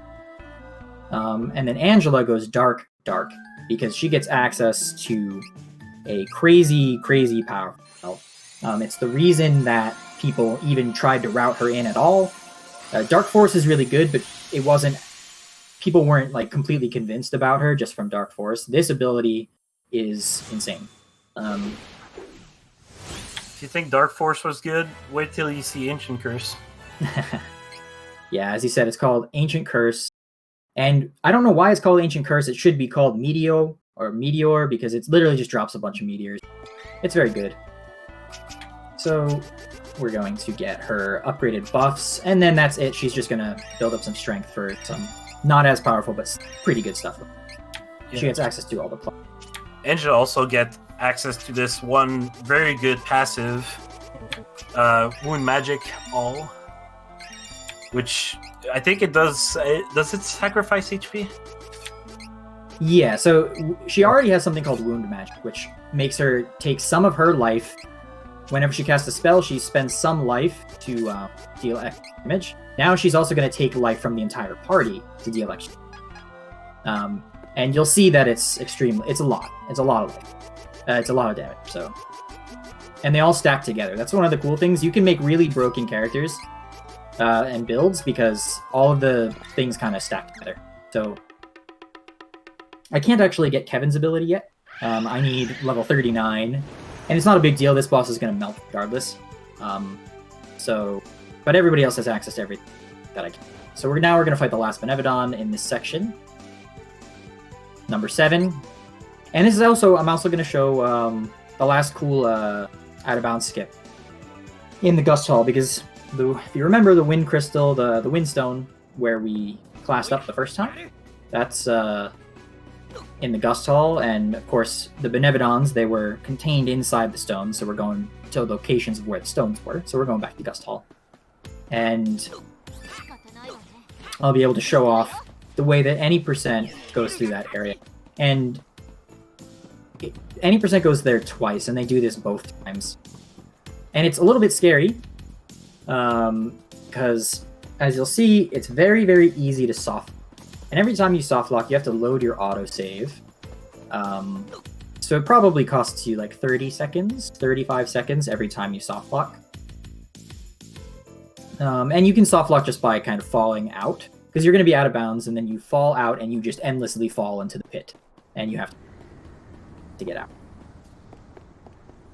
So I will update my autosave to right there, just in case I blow it, but I'm fairly practiced at it, so hopefully it goes all right. So this is the shortcut that I opened up before I jumped up this ledge instead. But any percent goes in over here, I think. Is that good? Yeah, cool. Goes out of bounds right there. Jumps over. Now, what I'm walking on right now is a very thin section of out of bounds wall. And I'm using the mini-map to follow it. I have to jump over a pit right there and land on the wall on the other side, and I'm going to keep following the edge here. And then now I'm pretty safe. So now I just fall in right here. So I could have done that every time here. I could have skipped this entire dungeon every time. But I just wanted to show that off time. Nice and easy. That was like better than in my PB for any percent, so I got everything first try. Go figure. So here is Dangard. And the fight design is really cool here. The arena design is cool, because we're going to be fighting on the back of Flam, because this is flying at. Cool. So I'm just going to tell her to cast Ancient Curse a couple of... I'm going to tell her to use Mental Boost, and I am going to Claw on myself.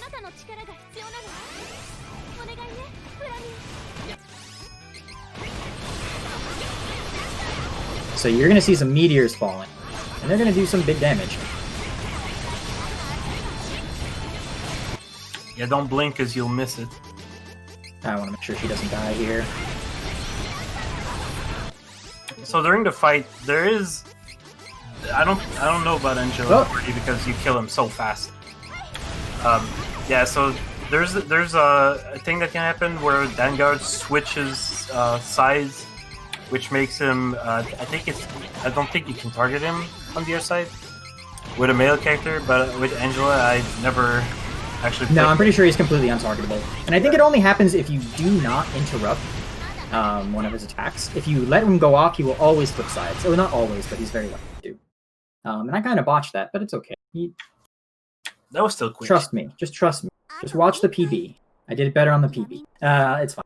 But that boss actually has interesting design. Very different design. He's like very unique in the way that his quote-unquote desperation attacks are, because his aren't really desperate. He does that kind of desperation attack where he gets the purple life shield and you gotta stagger him out.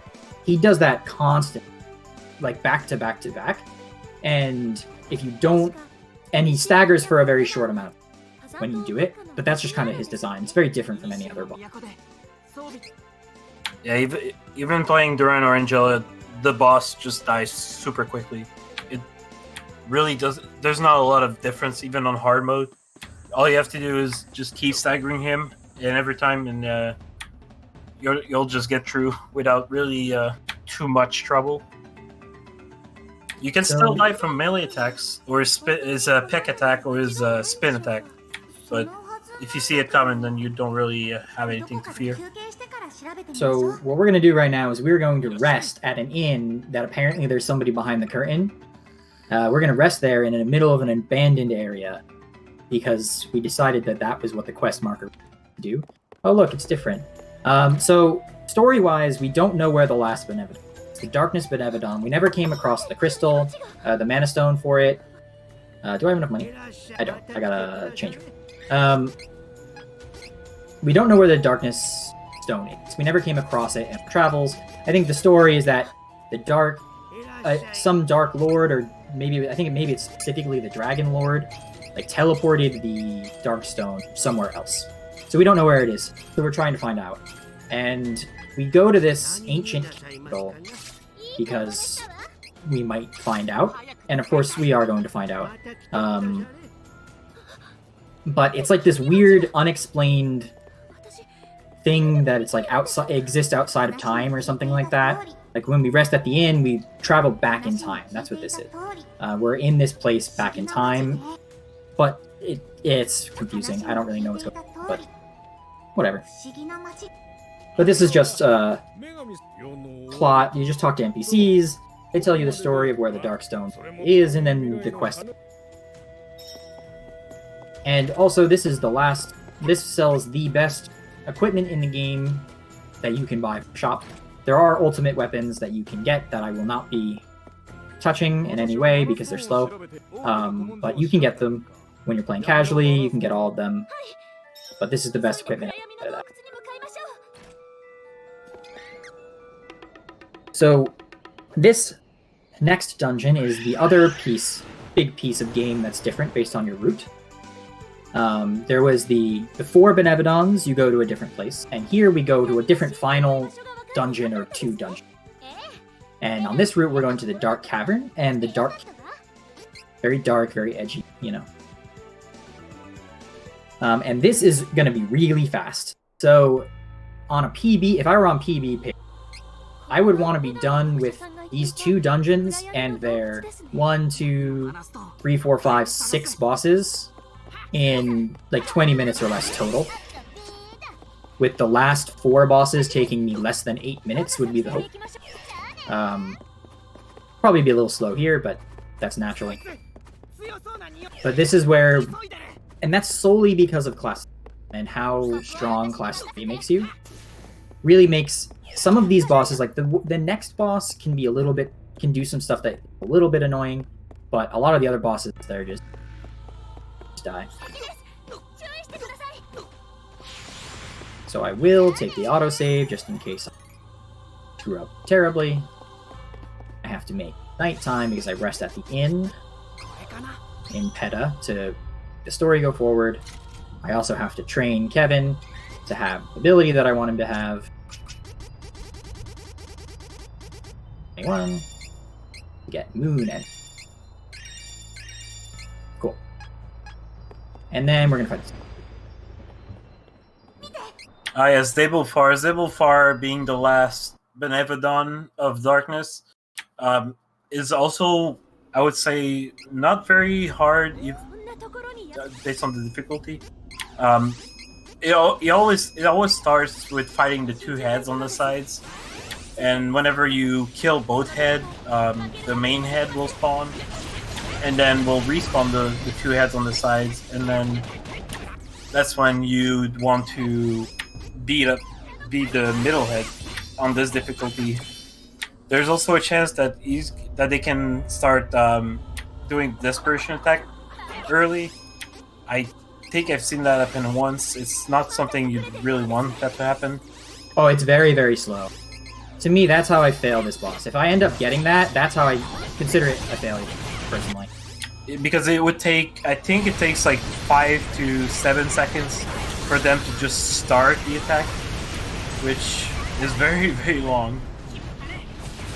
But yeah, so now, yeah, so you're just gonna be, you don't really have to kill the side heads, though killing the left head is very good too, because it can grab your characters with its tongue, and you don't want that, because it stuns. It's a very long stun. Yeah, 2-3 seconds stun. But you'll see now that Angela is free reign over her spell, the boss just dies super quickly. You don't really have time to see its attack too much. It just melts. That's it. You don't really need to talk much about the boss attack because they don't really do much at this point. The breath attack just barely stun you with very little damage. But if you kill it quickly, you don't really have to see his desperation attack either, so that's very good. Yeah, that was a good fight. That was average of what I'd expect from myself. I killed the left head because the stun is very long. That fight actually made me realize that I need to change that so that she preserves her CS for the quick kills to come. Yeah, so at this point you really want to keep your CS on both Reese and Kevin, because you'll do something called CS luck that we explained earlier. And CS locking, some boss stuns their AI pattern for as long as you have them locked with the CS attacks. And having two of them is very good because it pretty much means that you'll get really quick kill on the bosses. And yeah, I'll be going for a quick kill on this boss. Hopefully works out. He can throw out some really annoying attacks that can make it worse, but we'll see. So we start with giving Claw. We're gonna double Ancient Curse the boss, and then Kevin's gonna kill some mats because these guys can throw off the timing. And then we're going to get damage buffs out. I actually want you to heal. Okay.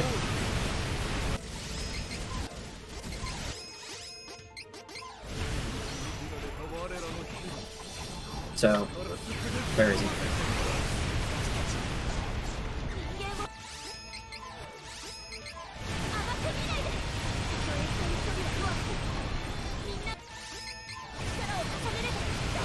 so as you can see, using a CS attack stuns the boss for at least a good 3 to 4, 5 seconds, and it was really hard to tell what was going on. Yeah, for it people gives that enough never seen time it. for Angela to use all her stuff and just deals damage. To give a quick breakdown of actually what mechanically, I pre-casted 2 of the Ancient Curse Meteors, Angela, so that she would be casting 2 of them, and then I switched to Reese and did the CS swapping buffered attack, where I input a short combo and then a class strike at the end of it, and then I switch characters and it'll buffer that. And what I used is her new Class Strike 3, which will lock the boss in. And then I switched to Kevin, and I did 2 full combos with Kevin, while the boss was just locked down, unable to do anything from Reese. And then I cast another Meteor, Ancient Curse Meteor spell from Angela, and then I used Kevin's CS2. And that was enough to just blow that boss's entire life bar.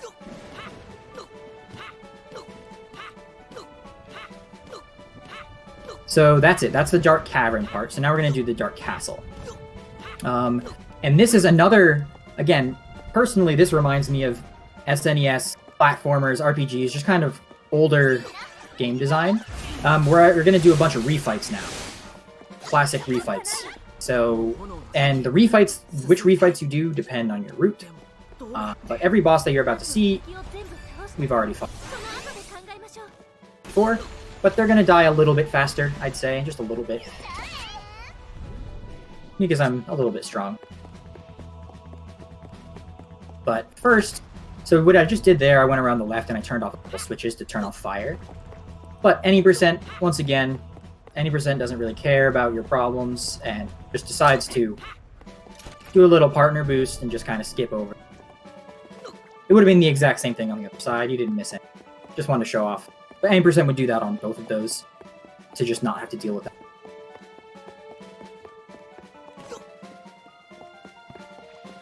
Okay. And you'll notice is that this dungeon is going to go really fast. And that's because the layout of it is really nice, and it doesn't have weird events. Some of the other Roots dungeons are really slow because there's a lot of stuff going on. There's lots of cutscenes and other stuff. And obviously, when you're playing casually, it's great, right? Casually, the other dungeons are really cool. But in the speedrun, they're really I know because when I was first running this game, I was doing a different route. I regret it. There's just, you have to deal with like 6 forced encounters and all sorts of other stuff. But yeah, anyway, this is our crab buddy Hager, and we're going to hopefully have him die really, really quick to him getting like infinitely multi-hit by meteors. Should be dead right there. Bam. Cool. So like you can see, if they have multiple hitboxes that multiple hurt boxes that you can take advantage of, they just die really, really fast. But you'd think so. Angela is the spell is very flashy, and it is extremely competitive, late game damage. But it's actually not that much higher than when you're from my own experience. Because when in Class 3 with Durin, you make Kevin a monster that's hitting for 1,000 on every punch. You know, he becomes really crazy. So, okay, so we have another refight here. Obviously, he will be quite familiar. So I'm actually spending a little bit of time right at the beginning of fights, making sure that Angela is kind of not in a bad spot, because this boss, if I'm not, because I can't see anything from this boss at all, and that can be a problem if I'm trying to see. So I saw that Angela took damage, so I actually moved her right away, because she can just, if I just keep telling her to cast, the traps are on an annoying enough timer that they will continually interrupt her, and she'll just keep trying to cast and she'll never get a spell off, and that's really slow and sad. So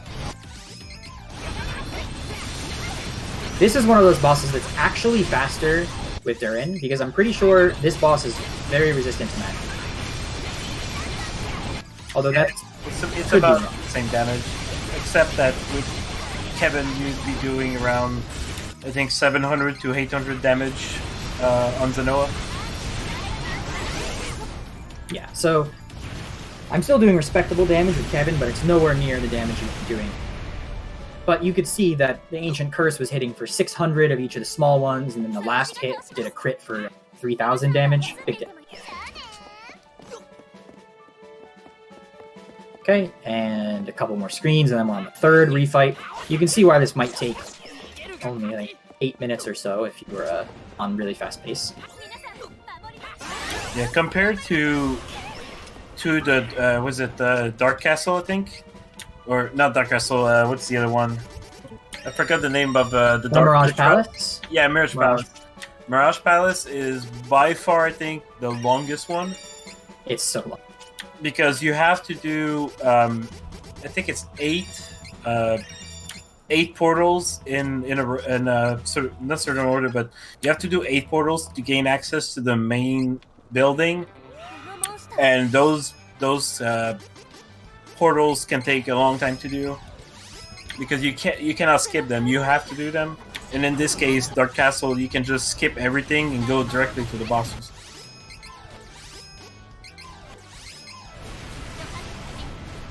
So this is the last real lots of RNG that can happen. I really want Harpy to cooperate and not just do really annoying attacks the whole time, but I can't really stop it. I don't really have control. It's very, very hard to manipulate whether it's going to do supersonic when you're doing this much damage. Air rush. Oh, she's going to die. Okay. So this is a really bad Harpy fight. It just happens. I've had this kind of Harpy fight happen. I wouldn't be surprised if she just never does supersonic, because that's been my experience a lot of the time. Yeah, I think if you go too far off the the HP trigger, she will never cast supersonic. Yeah, so I think that's what's happening here, but it's okay. It's just slow. Okay, she'll die here. Are you gonna go for the Valsena quick kill, or? I probably won't. I'm just not, because I need. So what Dylan is mentioning is that he came up with a quick kill for this next boss that I haven't really been doing, so I'm probably not going to do it. But it's pretty nice. But what I've found is that this boss is pretty consistent and fairly fast anyway. It's not too based on RNG. But we'll see. Let's see how it goes. So this is Belladonna. Yeah. So I'll skip this so you're not.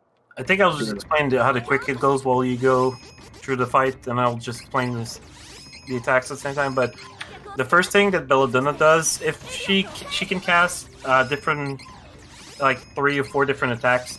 She can melee like she just did. She can cast headbutt. She can also just jump in the air and attack your characters one by one. But if she starts with headbutt, you have to destroy a shield before she dashes through the room. And doing a CS attack while she's dashing, if you hit her, she will get stunned for quite a long time, actually, like 7 or 8 seconds maybe. And during that time, you can CS lock her to just die really, really quickly.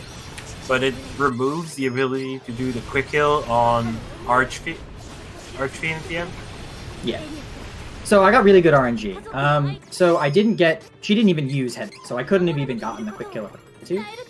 And she pretty much has a pattern here where she does 3 attacks and then she does Rose Slash.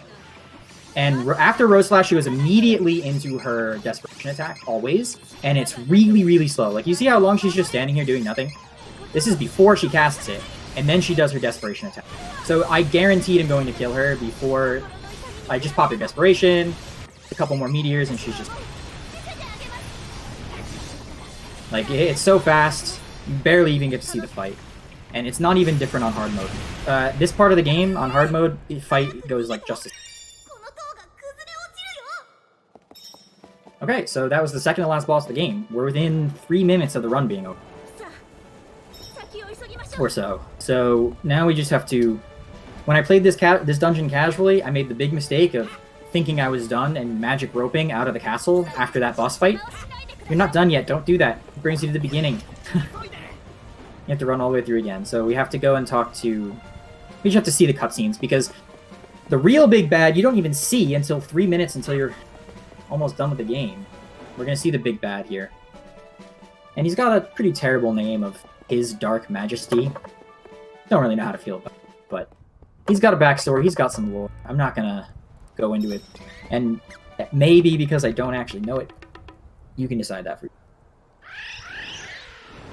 But pretty much when we finished, I haven't done a story update in a while because the game just goes so fast.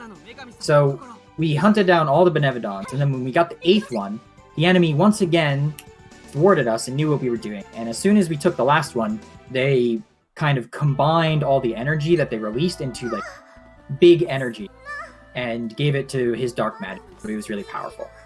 So we were going in through there to try and deal with it, and his dark majesty was like, he was thwarted. He got the power, but it didn't quite work because apparently the goddess of mana still had a little power left, and she used it to try and... So he got angry, and he flew off to the Sanctuary Mana to destroy the mana case. And you can tell everything looks very withered. We were here before, and it was all a very nice shade of green. But hopefully get that skip for the try. Nice. And so we're following to try and save the goddess, or if not, avenge her. We need. And sorry. Go for it. Just wanted to explain that little jump that he did there to get on the platform is only doable here because of that little elevation in the ground, and also this little ledge skip as well. Just because it's a small elevation in the ground, these are the only place you can do these. Also, that one, the landscape of this map got changed a little bit. That one wasn't even relevant. The first one was the same ledge I had to jump on the pedestal before, but the pedestal's gone. But because the geography changed a little bit, it still works. Alright, I'm gonna hope I get this quick kill, and then I'll explain it afterwards. Oh, I'll explain it a little bit while I'm doing it, but then I'm gonna... a little bit afterwards. I can probably try to explain it, and you can correct me. So... okay, time is going to be coming up when this boss dies, and it's going to be when it fades to black after he dies, is when we press time. I will say it.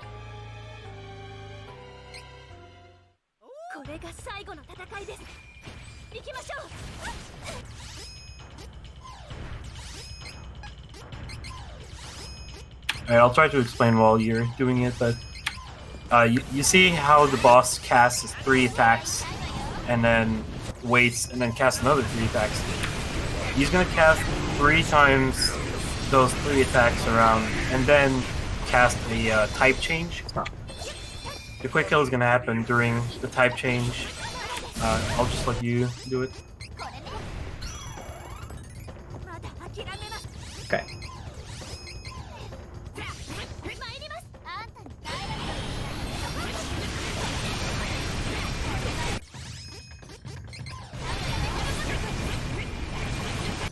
Okay, I definitely got it. Yeah. Okay, time is coming up. And time. GG. GG. Alright, so just to real quick go into what that quick kill there is.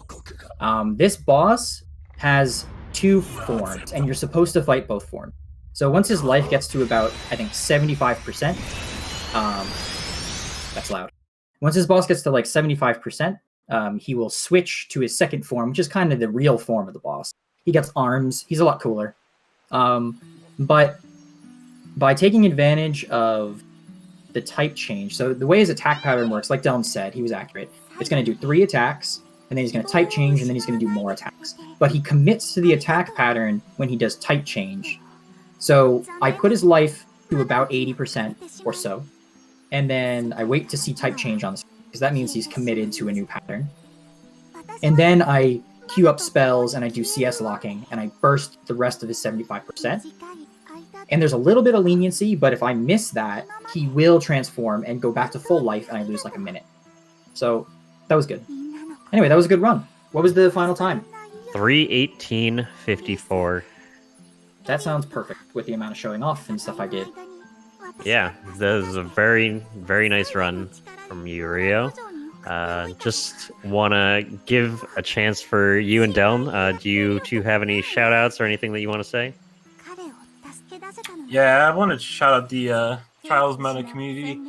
If it wasn't for some people, I don't think I would have started to run this game as much, or, you know, love hard mode in general. But I just want to give one specifically to Q, because without Q, a lot of the stress and hard mode and the benevolent order wouldn't be. I don't think nobody would have thought of this or try to do class 1 on Bill and Ben on hard mode even. But yeah, he's a monster at that game for sure. And the same, I want to make sure that everybody in the community that participates and has done things in the few months since the game comes out feels like they're being acknowledged. But in particular, I want to shout out a super player who is definitely sleeping because he's in France, but he's one of the most competitive, glitchless, easy runners. He currently has the record. I think he beat my record by 30, 40 seconds, which is, just for reference, is like a 250. And I want to shout out Aftermath, who hasn't been running too much recently, but Aftermath pretty much figured out all the routing and put together kind of the any percent side of things, which I've been running a lot lately. So, yeah, and I want to shout out GDQ for putting this on and everybody watching. I hope you had a good time. Yeah, it was a great run. And for anyone out there, be sure to follow both Deln and our runner here, o_Rio7 on Twitch. A couple quick announcements before we head off for the night. Just a reminder for tomorrow that we have Runners Wanted at 2 p.m. Eastern Daylight Time, where they're going to be playing Wild Arms. So be sure to check that out. And also, if anyone is interested in submitting any runs to any Hotfix shows, you can go to gamesdonquick.com/hotfix for more info about the shows and for how to submit to them. So with that, everybody have a good night, and we will see you all tomorrow.